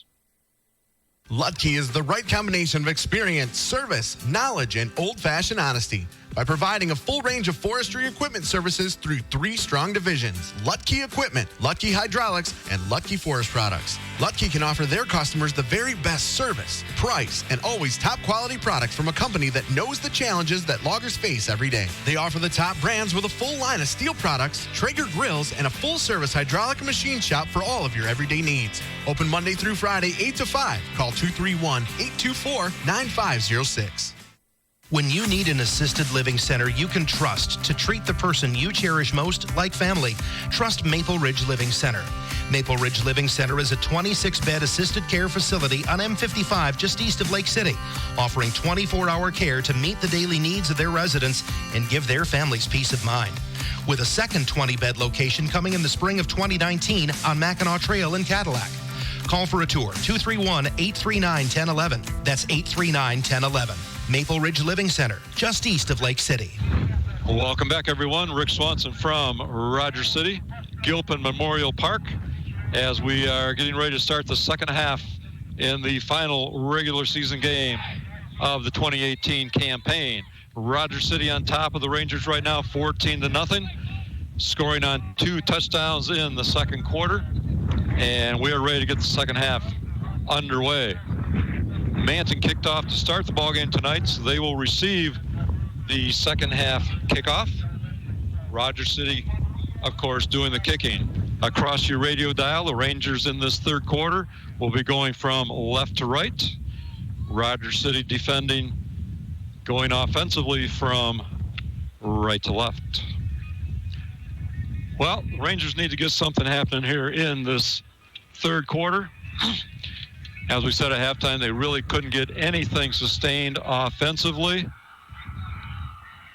They did a decent job defensively. Rogers City able to score a couple times after some big plays were involved in their drives. But it's time for the Rangers to step up if they want to have any hope for a game next week. Here's the kick. Dunham takes it at the 25, at the 30. Brought down there. A return of about 5 yards. And the Rangers have it 1st and 10.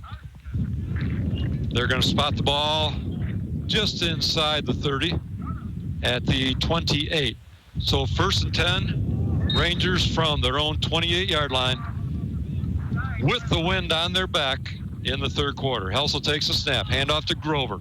Grover comes off right tackle, and he's got a gain of about 4 yards on the play. At the end of the play, 2 penalty flags came flying in.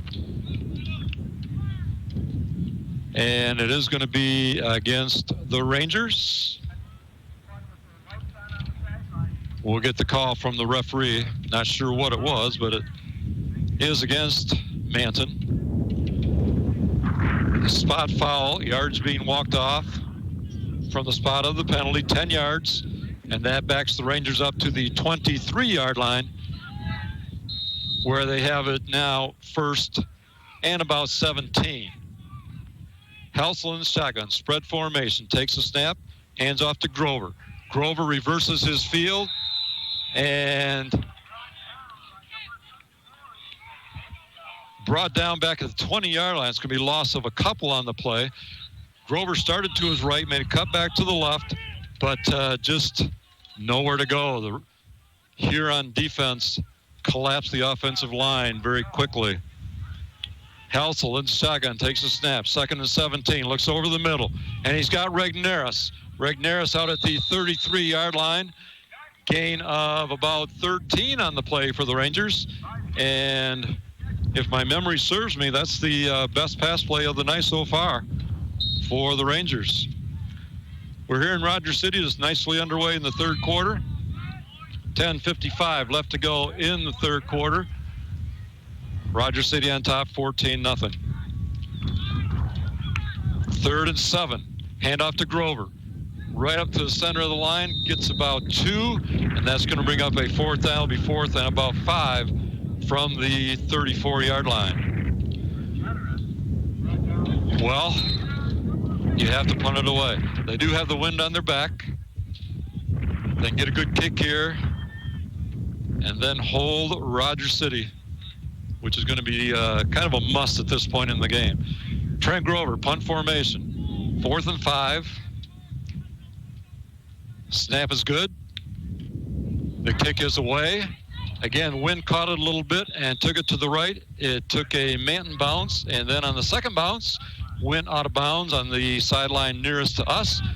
And the officials are going to spot it. It looks like it's just inside the 30-yard line, 35-yard line. They're going to mark it at the 34, 1st and 10 for Rogers City. Rogers City now going into the wind. It's time for the Ranger defense to take a stand here. Trevor Solani still in there with the injury. He's at the middle linebacker spot. The one we haven't seen out there very much is number 9. We talked about Jacob Hahn also being injured last week, and we just haven't seen Jacob tonight. So Rogers City comes out of it. They are in their double wing formation, very successful for them in the first half. And handoff to Ellenberger once again. Ellenberger coming from the left wing. Got the handoff in the backfield. Tried to go off right tackle. And Ranger defense tough on that one. No gain on the play. They're going to give them a loss of 1. It'll be second down, 11. Ball at the 25-yard line. So, first down defensive play, good. Now we need a few more. Defense, step it up. 9:33 left to go, third quarter. Bade under center. In motion, Karsten. Gives it to Karsten. Karsten coming from that right wing position, and the Rangers string it out really well, and Karsten never able to turn it upfield. Ranger defense stringing it out all the way to the sideline. No gain on the play. So second down defensive play, very good for the Rangers. Now third down and 11. Ball still on the 25. And this is the big stop right here. Rogers City would certainly be in a punting situation with the ball this deep in their own territory if the Rangers can hold them here on third down. I don't think we'll have a lot of passing here in the second half, which was stop the clock, of course, with incomplete passes. We could have a pretty quick clock here in the second half if both teams keep it on the ground. Spread formation. Bade back to pass. Looking to his right. Ball laid out there to Karsten and incomplete. And again, I think the wind took it a little bit away from Karsten, back toward the quarterback, and could never quite catch up to it. Incomplete, brings up fourth down, 11. So the Ranger defense did exactly what we needed them to do. And Cole Regneris back to receive the punt. And he is at about midfield. So the Rangers could come up with good field position. And Rogers City punting into the wind. Here's the snap. It's at his feet. He's got it. Ball up in the air. Not very deep. In fact, takes a Ranger bounce. It did not even reach midfield. It probably hit at about the 40. Of course, the wind having an effect there. And Manton's going to have very good field position to start this drive here in the third quarter. Second time they've had the ball in the second half. And if I can get a yard marker for you, the ball is at the 35-yard line of Rogers City. Helsel back to throw, looking to his right. He's got Milkey out there. Caleb Milkey had his hands on it, and they call it incomplete. No, it is good. It is good. He was the official was waving the arms for out of bounds to stop the clock. Caleb Milkey made the catch. Nice catch from Helsel. Big yardage on the play. First down Rangers. Helsel in the shotgun. Hand off to Dunham. Dunham cuts it off right tackle. Positive yardage from the 16. Dunham takes it down to about the 14-yard line. It'll be second down. Well, they give him about 3. So second down, 7 for the Rangers. Good field position on about the 13-yard line. Helsel in the shotgun. Dunham set back. Helsel faked to Dunham, kept it himself, tried to get off the right side, and probably lost a couple on the play. Helsel faked the handoff to Dunham. Dunham was going off left tackle, kept it himself, tried to go off right tackle, and just nowhere to go. Third down and 6 with the ball on 12-yard line for the Rangers. Obviously, 4-down territory at this spot on the field. So the Rangers have at least 2 shots here to pick up 6 yards. Helsel in the shotgun, spread formation. Regneris in motion, gets the handoff going from right to left. He cut it up, and Rogers City defense was there to meet him. It looks like he's going to be short of the first down. They'll give him a gain on the play of about 3, and it's going to bring up fourth down. So 4th and 3, obviously big play here for the Rangers. They need to get these 3 yards, keep the drive alive, punch this thing in the end zone. 6:42 left to go, third quarter. Rogers City on top, 14-0. And this is so important. Coach Solani takes a timeout. They have to get at least 3 here, 9 yards to get into the end zone, but they need 3 for the first down. Timeout on the field. We'll take a timeout. Back in 30 seconds. Wilder Heating and Cooling is a name you've come to trust when it comes to Amana high-efficiency furnaces, air conditioning systems, and heat pumps. They can provide quality service at a quality price with a 10-year labor and parts warranty and service all makes and models. Financing is available. Contact Wilder Heating and Cooling at 231-645-4822 or online at wilderhvac.net. Wilder Heating and Cooling is a proud local community supporter of the Manton Rangers. Welcome back to Rogers City, everyone. Manton Rangers on the drive, 4th and 3 from the 9-yard line. 14-0, Rogers City on top, 6:38 left to go. Huge play here for the Rangers. Spread formation, Helsel in the shotgun. Takes a snap. Ball on the ground, nothing developed on the play. And Rogers City is going to take over on downs. Boy, the Rangers just took a timeout to get things set, and Helsel took the snap. There was nobody going for a handoff. I don't think he actually ever got a handle on the ball. And Rogers City will take over.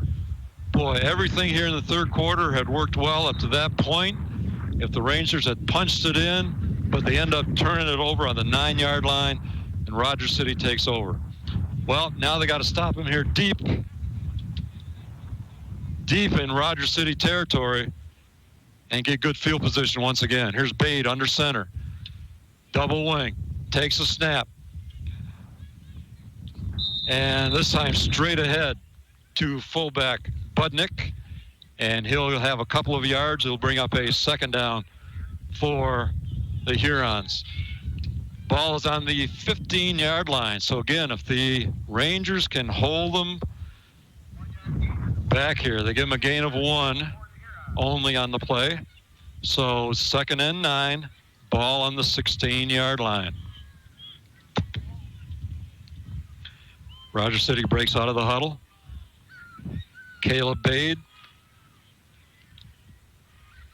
Rogers City quarterback under center, takes a snap, rolling to his right, looking to throw, being pursued. He does not get it away and tackle for a loss on the play. That was Caleb Milkey back there and got a little bit of help from Jake Renfer also. But Milkey with the sack as a quarterback. Bade rolled to his right and had nowhere to throw. So it brings up a big third down now after a loss on the play of about 5. It'll be 3rd and 14 from the 11-yard line. Big play once again for the Ranger defense. Stop them here, they can get good field position once again. 4:25 left to go, third quarter. Rangers trail it 14-0. Bade takes a snap, rolling out, passes. He's got Ellenberger out on the left flat, and it's going to be close to first down yards. It looks like he might have it. Bade rolled out to his left and hit Ellenberger out in the left flat. And still looking to see where they're going to place the ball. But it is short. It was a gain of about 5 on the play. It's 4th and 4 from the 23. So Rangers do what they need to do. The pass was completed, but the Ranger defense was there to hold it to a short gain. Now back to punt. Rogers City.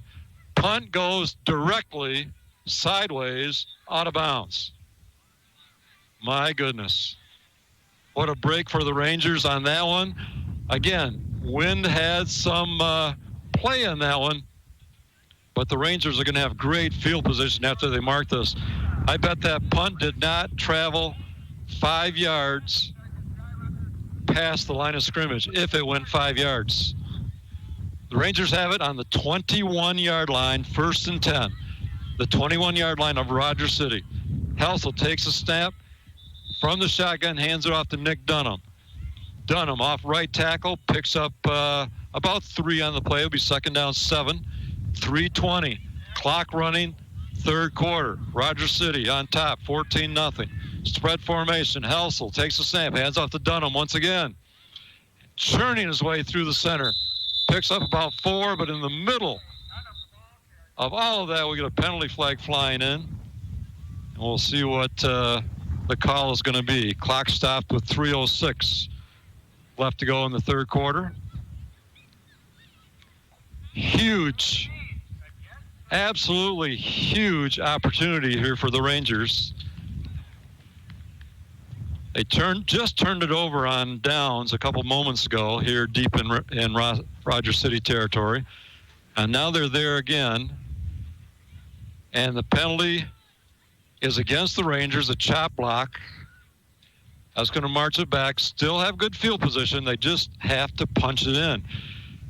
They just haven't been able to sustain anything on offense all night long against this tough Rogers City defense. So clock running once again, 3 minutes in the third quarter. And Helsel in the shotgun, takes a snap, drops back, looks to his left, heaves it into the end zone, and in and out of the hands of Cole Regnerus. I thought he was going to pull it in, but a good defensive play knocked it out of his hands. Excuse me, that was not Regnerus, but McKernan. Luke McKernan down in the corner of the end zone could not bring it in, brings up 3rd and 12 from the 24. Obviously 4-down territory. In the shotgun, Helsel has it. Looking for Milky over the middle. And in his hands, out of his hands. And then Regnerus was there, who almost came up with it himself, but the ball falls harmlessly to the ground. 4th and 12 for the Rangers. Helsel laid it out there nicely for Milky, just over his shoulder. Couldn't quite pull it in. 4th down. Helsel looking to his right. Throws, got Milky out there and batted away by the Rogers City defense. And that's going to turn it over once again on downs to the Hurons. 2 times here in the third quarter, Rangers had excellent field position, just could not put the ball in the end zone. 2:34 left to go. In the third quarter, Rogers City on top, 14-0, and they once again now go on the offense. And to make matters even worse here as we proceed, the Rangers will have the wind against them in the fourth quarter. Timeout taken on the field. We'll take a timeout. Back in 30 seconds. Are you in the mood for amazing food at a reasonable price? Well, look no further than the 308 Pub and Grill in Manton. It all kicks off on Tuesday with wings for just 50 cents traditional and 65 cent boneless. Wednesday is burger baskets for $4.99, and Thursday is dollar taco night. Friday and Saturday is steak night and starts at just $9.99. Returning this fall to 308 on Saturday nights is comedy night with no cover, so enjoy the laughs on us. Sundays get 2 of our signature wood fire pizzas for just $18, dine-in only. Good drinks, good food, and good times at the local 308 Pub and Grill in Manton. The local 308 is a proud supporter of the Manton Rangers and major supporter of Local First. Welcome back, everyone. Rick Swanson from Rogers City on 107.1 The Drive, bringing you Manton Ranger football in the final regular season game of the 2018 football campaign. 2:34 left to go, third quarter, 14-0. Rogers City on top of the Rangers. And the Rangers have just turned it over on downs deep in Rogers City territory for the second consecutive time. Bade takes the handoff. Coming off right tackle. Good for a couple yards on the Rogers City running play. Well, what the Rangers have to do now for the third time in a row is stop Rogers City deep in their own territory. They've had 2 punts into the wind that gave Manton excellent field position here in the third quarter. The first time the Rangers got down to the 9-yard line, the second time they got down to the 15 and just could not put the ball in the end zone. 2nd and 6 after a gain of 4, ball on the 26-yard line, Bade under center, double wing formation, in motion Ellenberger, and gets the ball, does number 88. Jeff Ellenberger, a junior, 6 foot, 180 pounds. We've mentioned his name a few times tonight. And he picks up 3 yards. So now the Rogers City Hurons face a 3rd and 3. So again, Rangers have an opportunity. stop them here. Hurons come out of it. Huge play as the third quarter winds down and the Rangers have wind advantage. Bade under center, takes a snap. Handoff straight up the middle to fullback Budnick. And I don't think he got the first down. Going to be a little bit short. It does bring up, I believe, fourth down. I'm looking at the yard markers, and they're keeping it third. We actually have a timeout for a measurement. It did appear that the run was close from the fullback, and now the chains are being taken out on the field. 1:04 left to go, third quarter. And it actually shows a first down. Rogers City first down, which the Rangers certainly didn't need at that point. 1:04 left to go, third quarter, 14-0 Rogers City on top of the Rangers. And the Hurons now have it first and 10. But the thing is, in 1 minute, they will have the wind on their back for the fourth quarter, which will just make it that much tougher for the Rangers to come back in that fourth quarter. Quarterback Caleb Wade comes out of the huddle, under center, double wing formation. Ellenberger goes in motion. He gets the ball. Trying to get outside. He's got some running room for one of the few times. Same thing again. The Rogers City's been doing all night long. No secret. They'll send the wing in motion, get the handoff, and go to the opposite side. Ellenberger that time from the left wing. Got the handoff, trying to go off right tackle. That time he strung it out a little bit wider and was able to pick up some positive yardage. In fact, he got about 12, good for the first down. We've got one of the Rangers coming over to the sideline, kind of wobbling a little bit. Coach Solani out there on the field, take a look at him.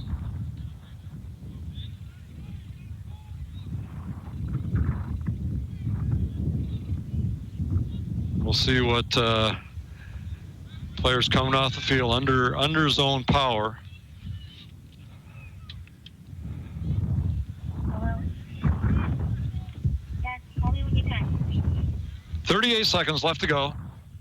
And Rogers City actually incurred a penalty there. I'm not sure what it was. I never saw a signal from the referee, but a 10-yard walk-off. They now have a first and 20 as we work down to the end of the third quarter.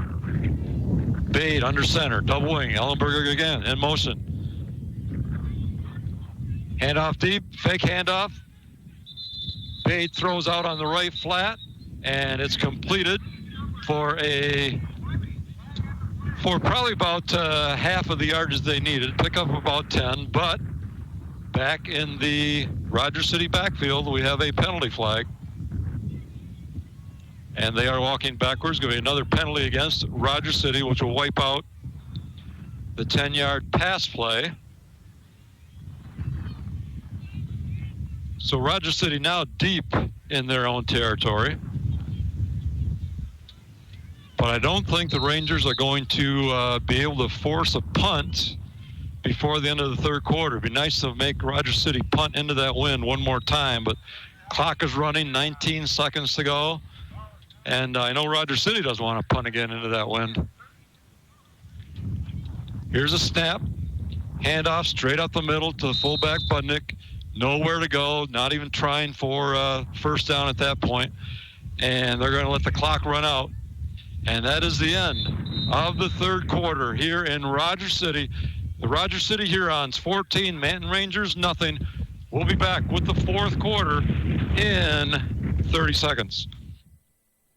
Cadillac Java and Java 2 is the place to be for all things delicious. Java is a specialty drive-through coffee shop offering fresh espresso, premium coffees, frozen, iced, and blended drinks, ice cream, chai teas, and their most popular item, the frozen hot chocolate. And what goes great with amazing drinks? Flavorful treats like bagels, muffins, donuts, and more. Cadillac Java has 2 convenient locations to serve you at 725 North Mitchell Street and at 6319 East M115 in Cadillac West. Cadillac Java and Java 2. Big town gourmet taste with a small town personal feel. Welcome back, everyone, to Rogers City and 107.1 The Drive, home of Manton Ranger football. Fourth quarter coming your way. Rogers City on top, 14-0 at the end of 3. Big game for both these teams. Of course, Manton needed this game for a chance at the playoffs.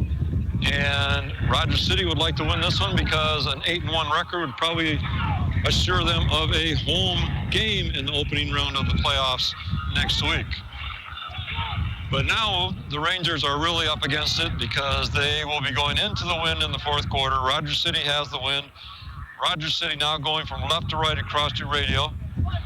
Rangers going from right to left, of course. Rogers City on top, 14-0. And Rogers City backed up to their 15-yard line. Quarterback Bade under center to start the fourth. And he's being chased. A handoff on a reverse, and that went absolutely nowhere. I got to check my program. That's a number we haven't called all night long. Number 1, the ball carrier, Jalen Fleming, on a reverse, came from the left side of the field, took it on a reverse handoff, trying to make something happen on the right side. The Rangers smelled it out from the start, and big loss on the play back to the 6-yard line. Third and long. 20, 30, 35 yards.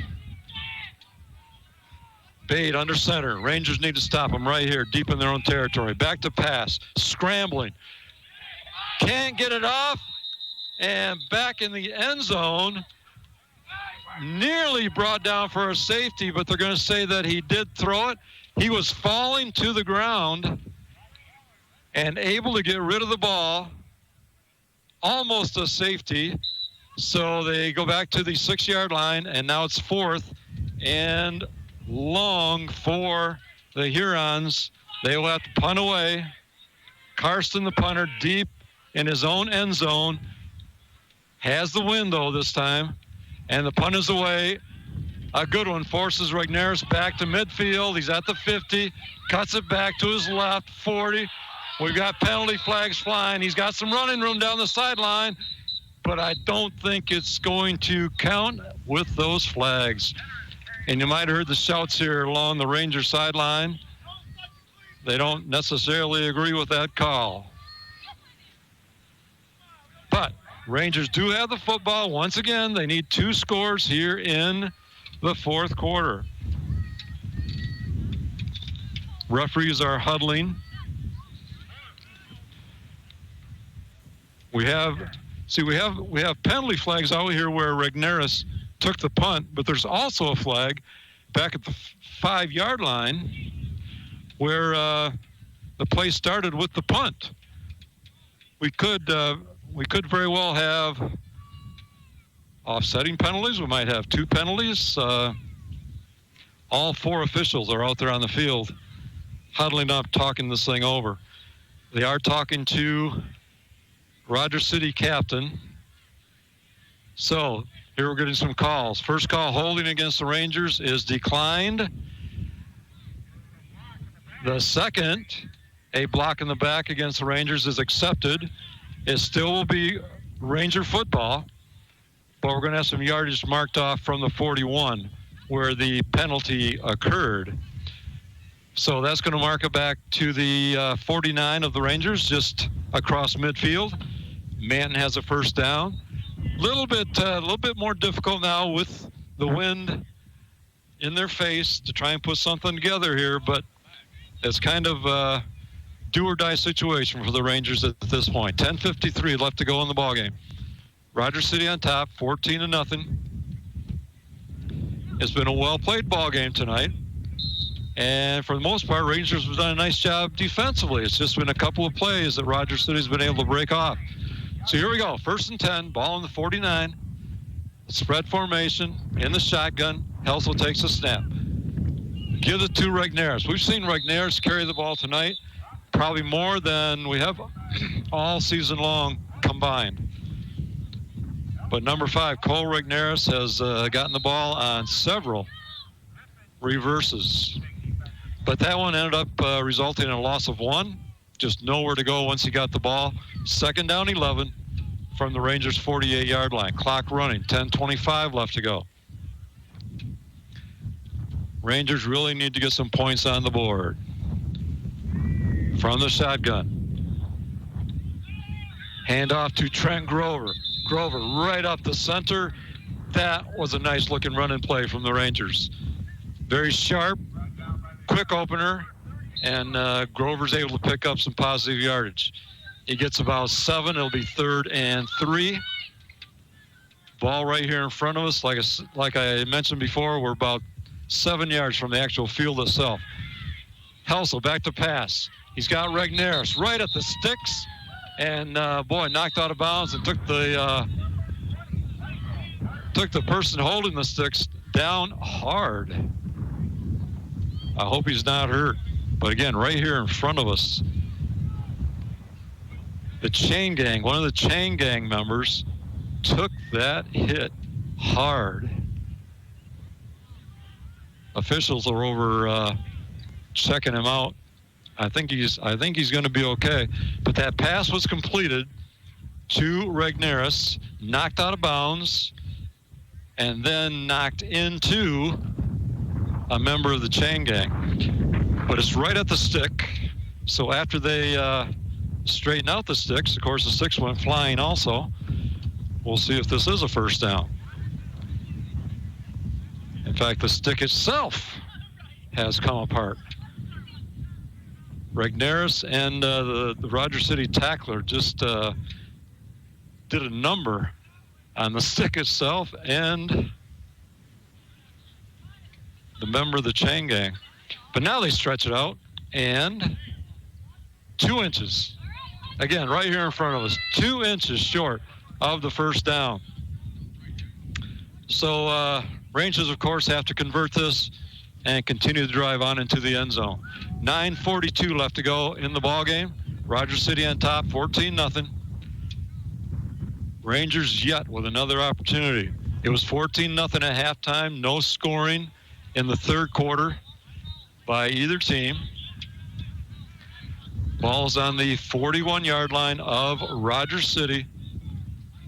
4th and a couple of inches.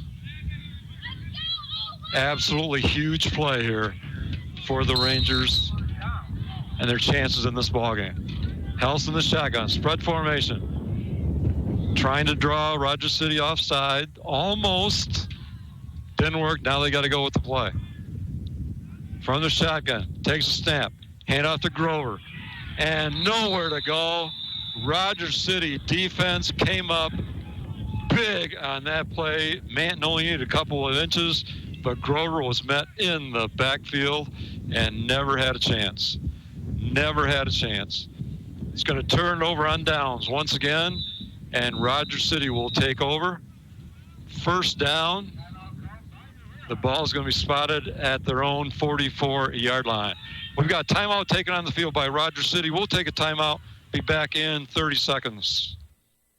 Lutke is the right combination of experience, service, knowledge, and old-fashioned honesty by providing a full range of forestry equipment services through 3 strong divisions: Lutke Equipment, Lutke Hydraulics, and Lutke Forest Products. Lutke can offer their customers the very best service, price, and always top-quality products from a company that knows the challenges that loggers face every day. They offer the top brands with a full line of steel products, Traeger grills, and a full-service hydraulic and machine shop for all of your everyday needs. Open Monday through Friday, 8 to 5. Call 231-824-9506.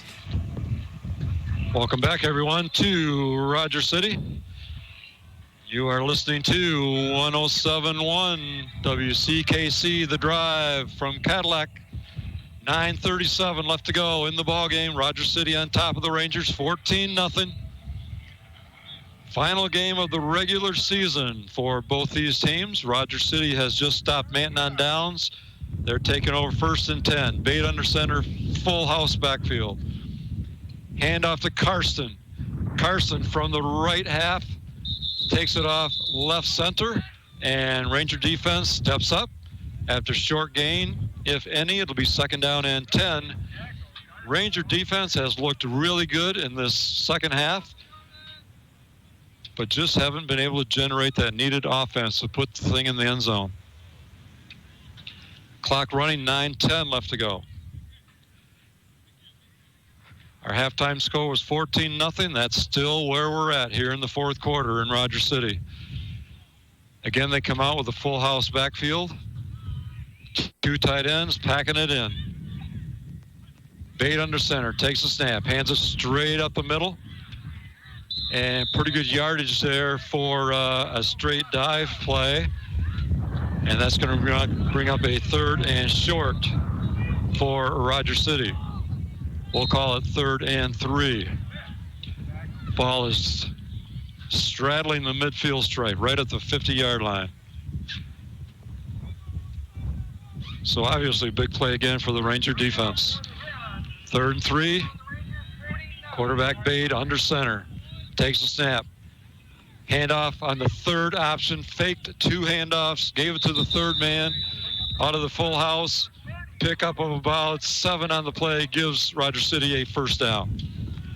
1st and 10 in Manton territory. We'll call it about the 43-yard line of the Rangers. 1st and 10, Rogers City. Clock running, 8 minutes left to go in the ball game. Story of the game, a couple of big plays by Rogers City that extended drives for them that they were able to score on, and the Rangers just have not been able to do anything offensively. Bate takes a handoff. Again, 3rd man through is Karsten. Cuts it off left tackle.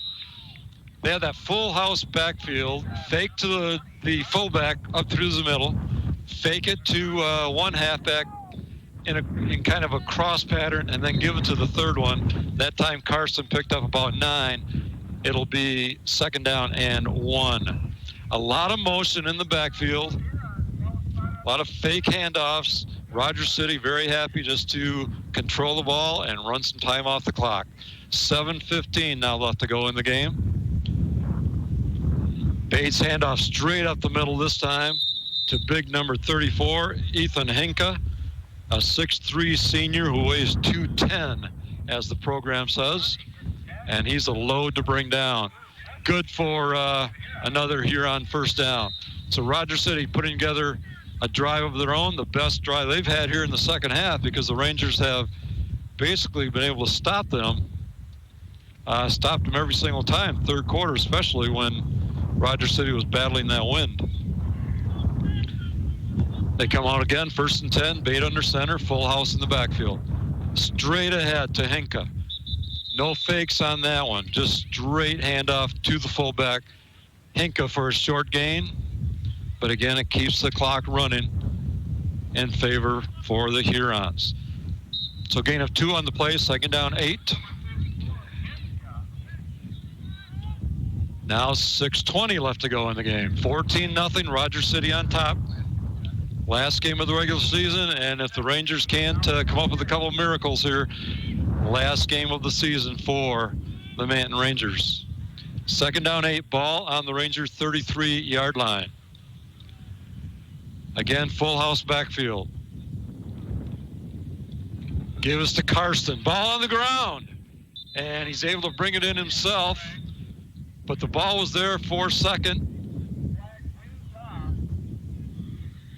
Karsten took the handoff from the right halfback spot, tried to take it off left tackle, and lost the handle. It was there for a 2nd, but the Rangers could not get on it. Rogers City keeps possession and end up losing about 3 yards on the play. So it'll be 3rd down and 11 for the Hurons. Obviously, big play for the Ranger defense. Now 5:38 left to go in the game. We're seeing the full house backfield exclusively here on this drive. Bate under center. Again, 3rd man through gets the ball. A fake, and then the handoff. And nice yardage on that play before Cole Regneris brings him down in the Ranger backfield. Not quite good enough for the first down. It's going to bring up a 4th and 1 with the ball on the Ranger 25-yard line. Bate under center, full house backfield, takes a snap. Again, third man through, stopped at the line of scrimmage. He may not have gotten the 1 yard.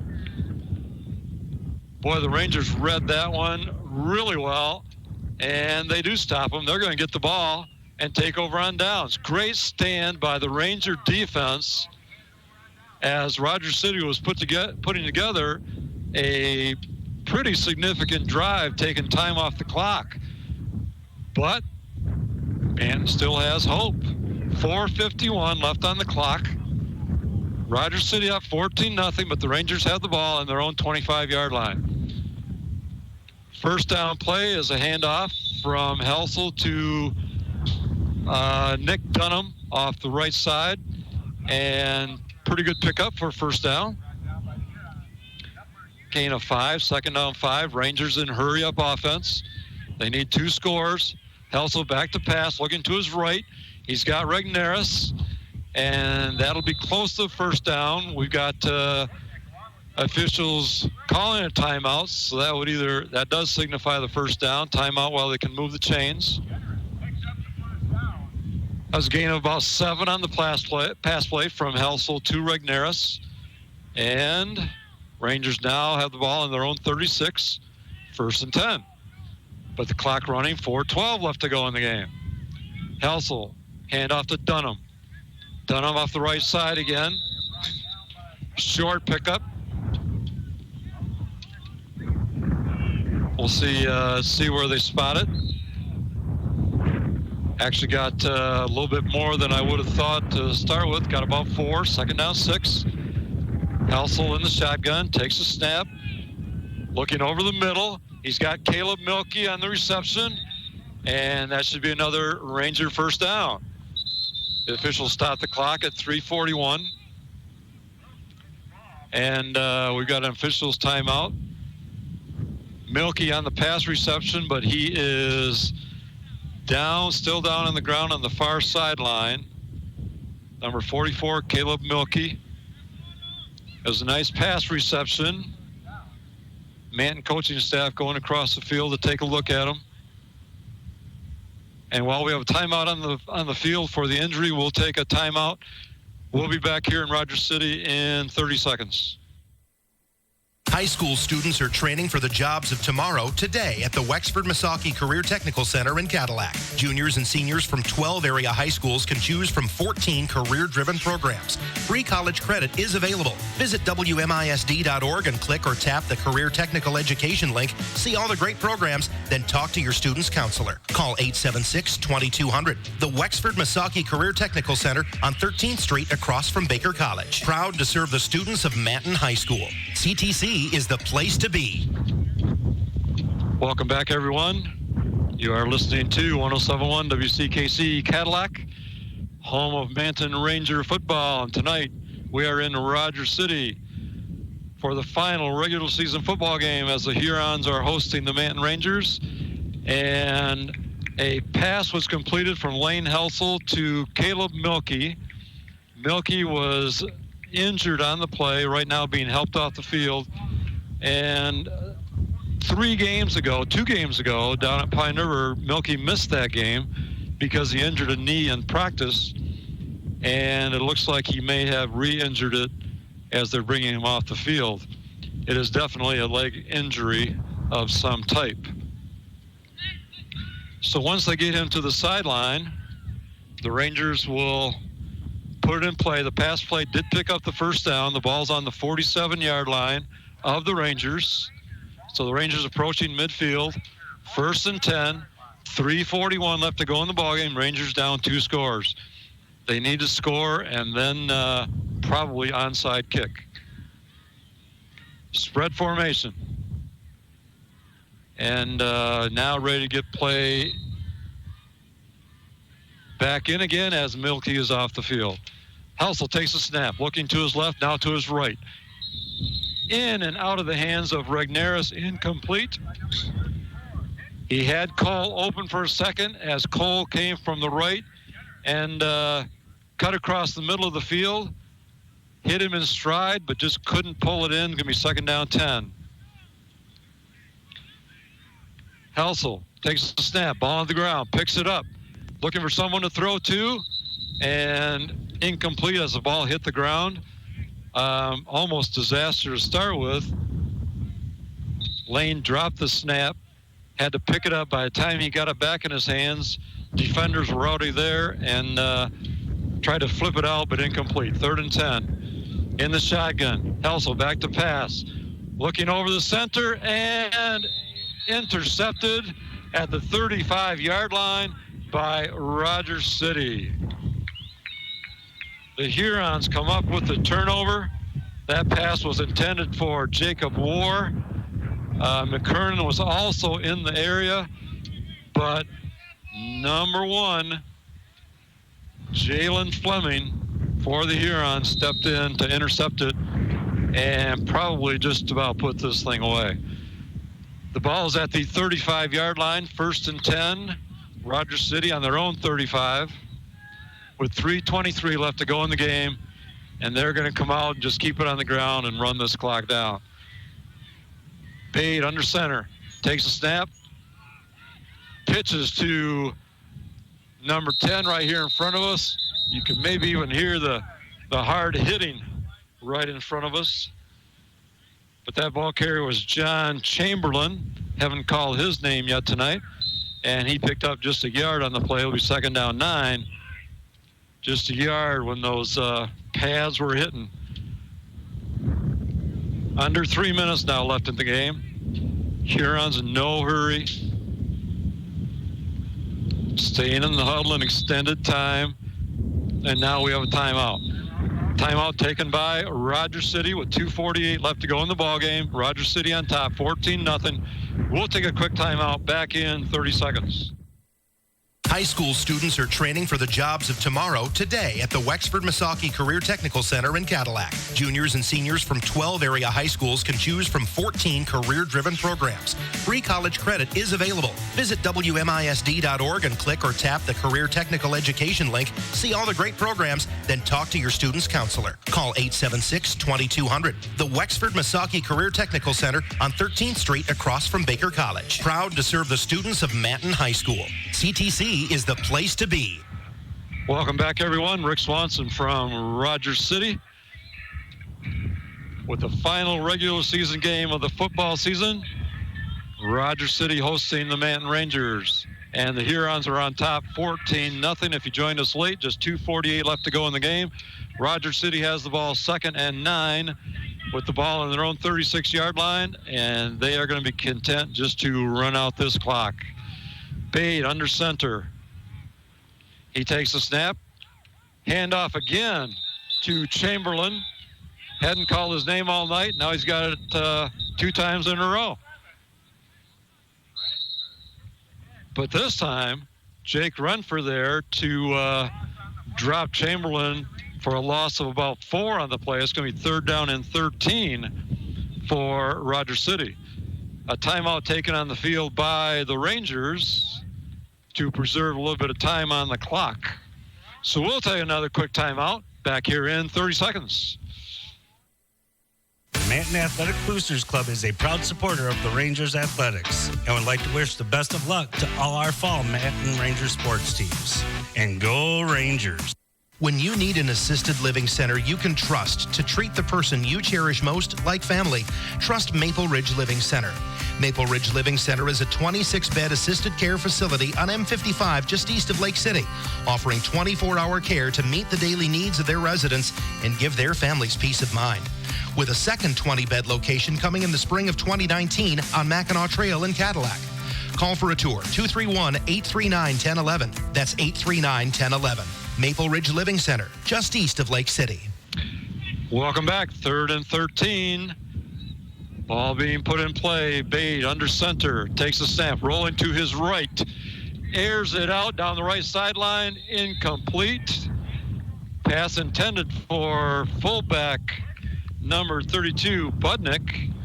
We haven't heard his name very much on the carries in the second half, but he was the intended receiver on that play. Incomplete, 4th down and 13. Rangers are going to get the ball back again. 2:38 left on the clock. Rangers down 2 scores, 14-0. Obviously have to make something happen here once they get the ball quickly. Here's a snap. Good snap. Punt is away. Going down the right sideline. Takes a Rogers City bounce, and now picked up by Regnerus, trying to make something happen with it. And he brings it back about 8 yards on the return. Manton will have the ball in their own territory, 1st and 10, with just 2:24 left on the clock. Trying to see exactly where the ball might be spotted. Looks like it's just inside the 30-yard line, maybe at about 27 for the Rangers. 1st and 10. A lot to do for the Rangers here in 2:24, down 2 scores. Helsel back to pass, looking down left sideline. Airs it out for McKernan, and I think he's got it. He's right in front of us here. The defender was right there. McKernan laid out over him. They were both out of bounds, but Luke pulled it in, and it's good for the Ranger 1st down. Gain of about 13 on the play, puts the ball at midfield, or close to midfield. Again, shotgun, Helsel back to throw. Looking down left sideline again, this time for Regnerus. He's got it at the 35, right in front of us. Out of bounds at the 35. Another 1st down for the Rangers. Pickup of 20 on that one. Ball at the 34-yard line of Rogers City. 1st and 10, 2:03 left to go in the ball game. Those 2 plays have brought Ranger fans back to life. We got a penalty flag before the play. Helsel's pass completed over here to Trent Grover for a gain of about 4. And the penalty flag is against the Rangers. I'm not sure why the official let the play go. He threw the flag and still let the play go. But it will negate the pass play. It was illegal motion against the Rangers. It'll cost them 5 yards. Yeah, I'm just not sure why he didn't stop that.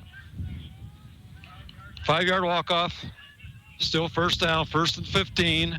2:02 left to go in the game. 14-0, Rogers City on top. Spread formation, passing game coming alive here a little bit. Last couple possessions.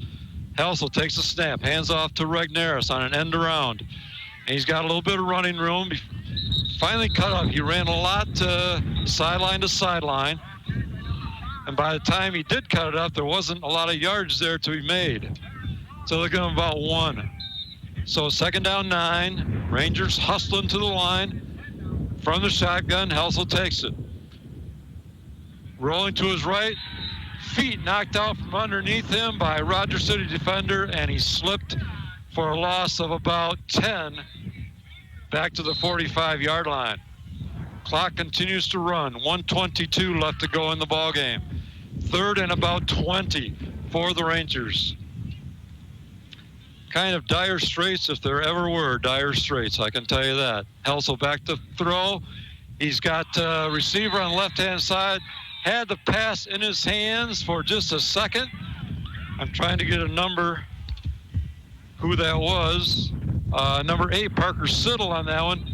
Had it in his hands, but then was hit by the defender and jarred the ball loose. Bring up a 4th and 20. Ball on the 47-yard line, 1:07 left to go. Helsel back to throw. Airs it out, intercepted by Rogers City at the 35-yard line, and Rogers City simply kneels down with it right there. So with 1:01 left to go in the ballgame, Rogers City's going to take over on the interception, and they'll simply close things out here as they lead the Rangers 14-0. Well, it wasn't for lack of effort tonight. The Rangers battled all night long. Great hitting going on out here. Some tough play. but the struggles on offense were very apparent this evening for the Rangers. Bade under center, simply kneels down, takes a knee, and they're going to let this thing run out. They'll probably have to do that one more time, and we'll close out the ball game. But like I was saying, it was not for lack of effort tonight for the Rangers, and their home and away situation just continued here through the end of the season. With the four, what I mean by that, with the 4 home games, the Manton came away with 4 victories, and the 5 games on the road, all were in defeat. Again, Bade takes the snap, simply kneels down, and that should do it. With 18 seconds left to go, the clock is going to run out, and that's the end of the ball game here in Rogers City. Our final score, the Rogers City Hurons 14 and the Manton Rangers nothing. We'll be back to wrap things up. We'll have a recap of things and let you know what's happening on 107.1 The Drive, because we are not done with high school football just yet. So stay with us. We'll be back in 2 minutes. Are you in the mood for amazing food at a reasonable price? Well, look no further than the 308 Pub and Grill in Manton. It all kicks off on Tuesday with wings for just 50 cents traditional and 65-cent boneless. Wednesday is burger baskets for $4.99, and Thursday is dollar taco night. Friday and Saturday is steak night and starts at just $9.99. Returning this fall to 308 on Saturday nights is comedy night with no cover, so enjoy the laughs on us. Sundays get 2 of our signature wood fire pizzas for just $18, dine-in only. Good drinks, good food, and good times at the local 308 Pub and Grill in Manton. The local 308 is a proud supporter of the Manton Rangers and major supporter of Local First.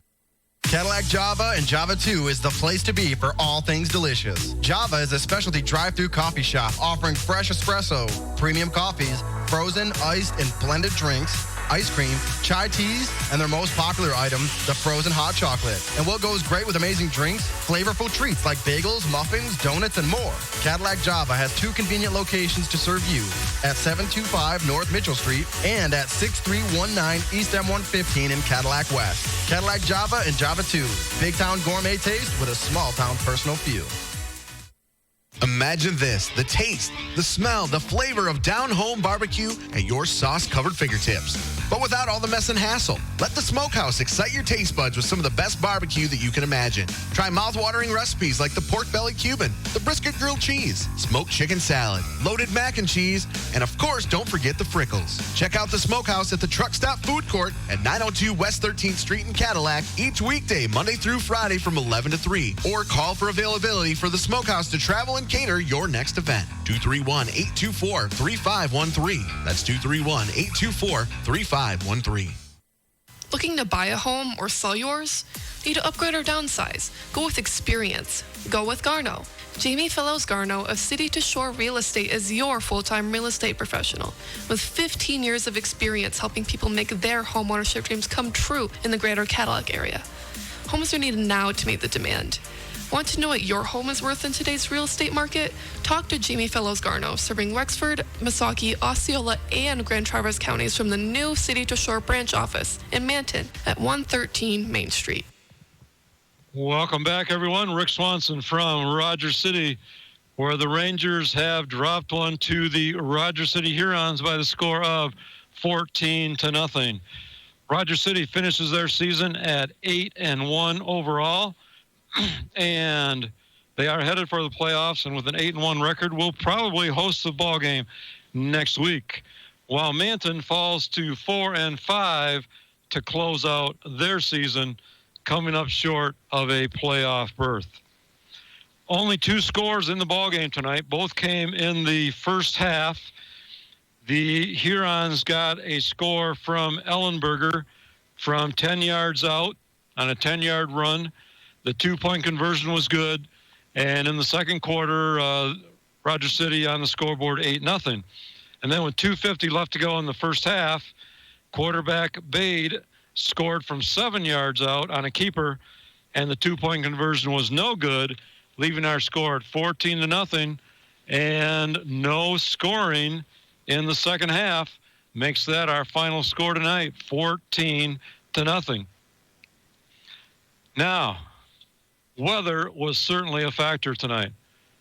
The flag is still stiffly blowing in the breeze. Wet, rainy, a drizzle, at least a drizzle all night long, sometimes a little bit heavier than that.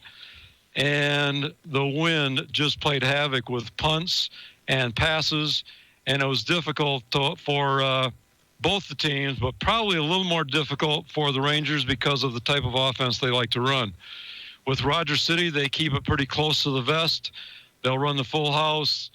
They like to pound it between the tackles.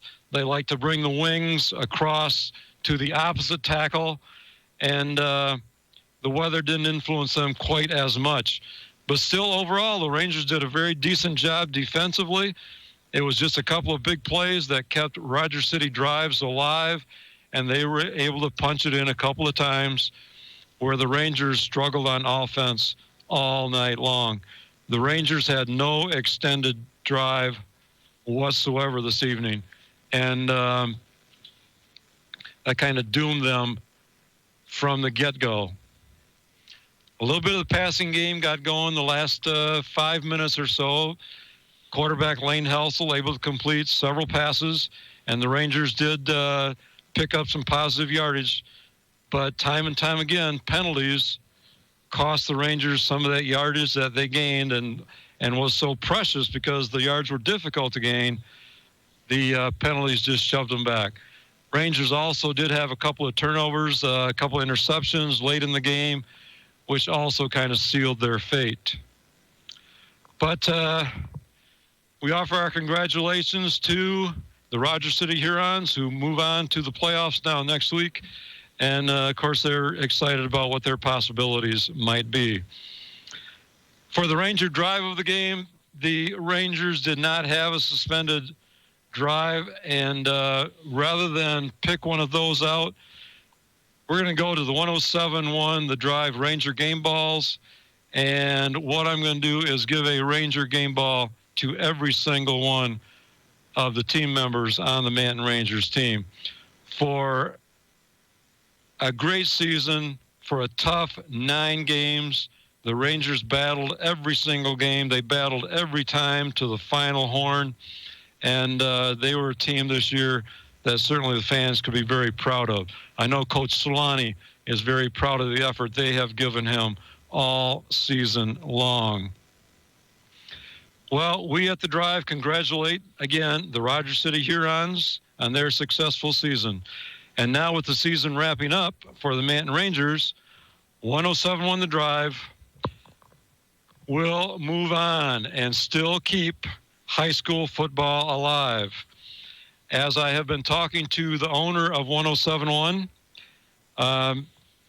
she, of course, would have had us follow the Rangers. That's why we are the home of Manton Ranger football, had they made the playoffs. But now that they are not going to make the playoffs, the radio station, The Drive, will move on and start covering the Lake City Trojans and their playoff push as we did last year here on 107.1.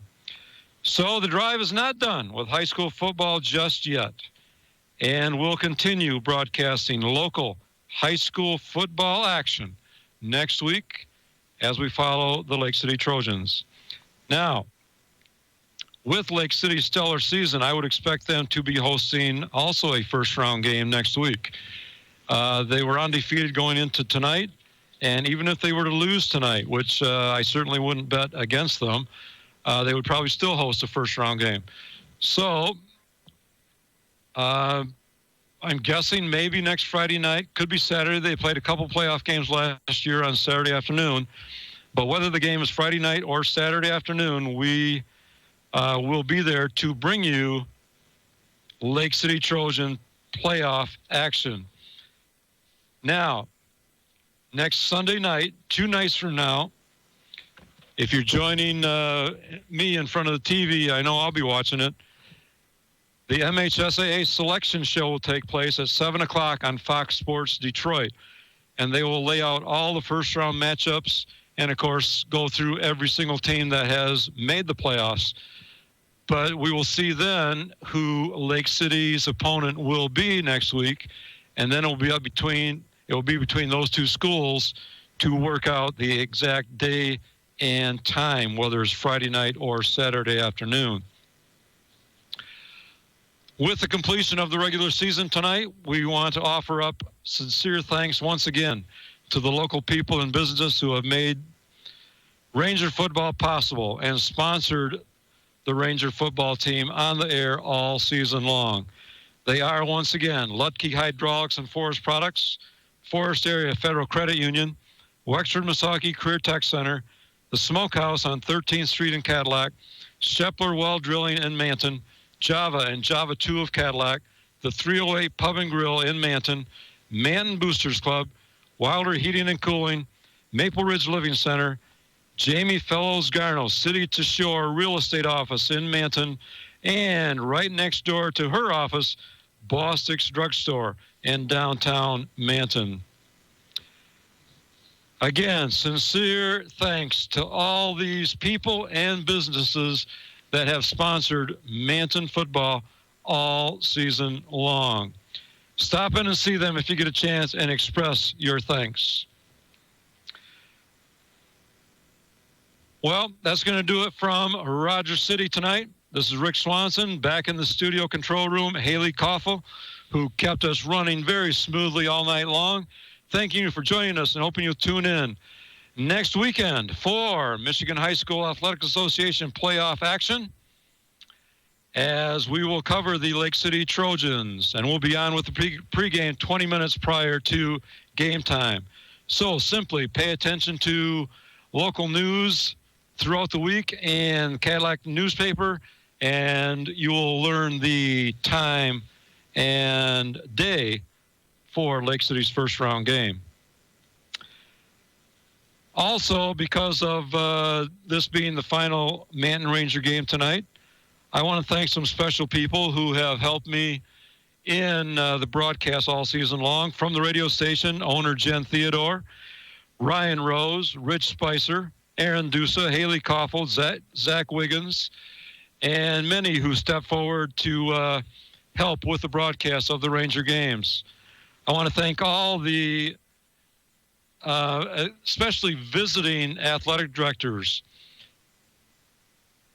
Prior to broadcasting games, I would always contact the AD of the visiting of the team of the school we would be visiting, and always treated with respect. And all the ADs were very happy to try and help us out in giving us a location and would help us in any way they could for the broadcast. And I want to thank Manton Athletic Director Scott Bender, who kept me up to date and really helped with information anytime I needed some. Head coach Eric Solani, special thanks to him for always being willing to share info with me, and I would call him on a weekly basis and talk to him about upcoming games, and he was always willing to spend some time with me either on the phone or in person. I want to thank my partners throughout the season, Jim Smart, Steve Hanel, Jordan Shepler, and Mike McNally, who at times were the color commentators for me for different broadcasts.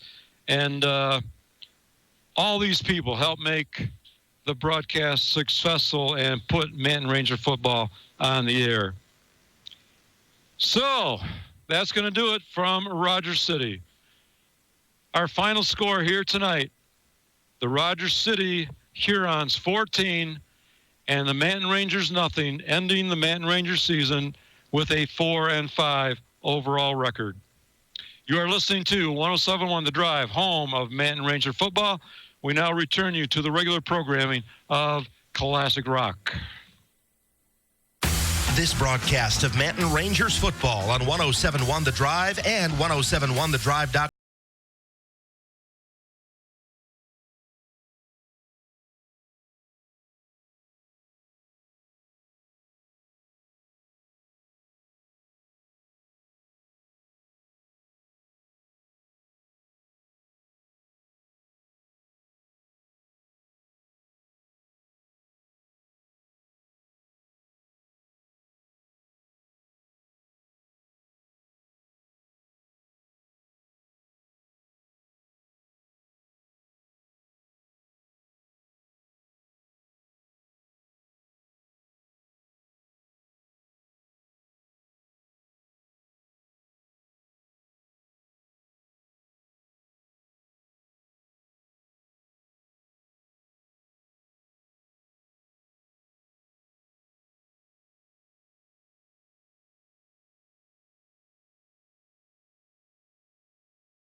The Drive.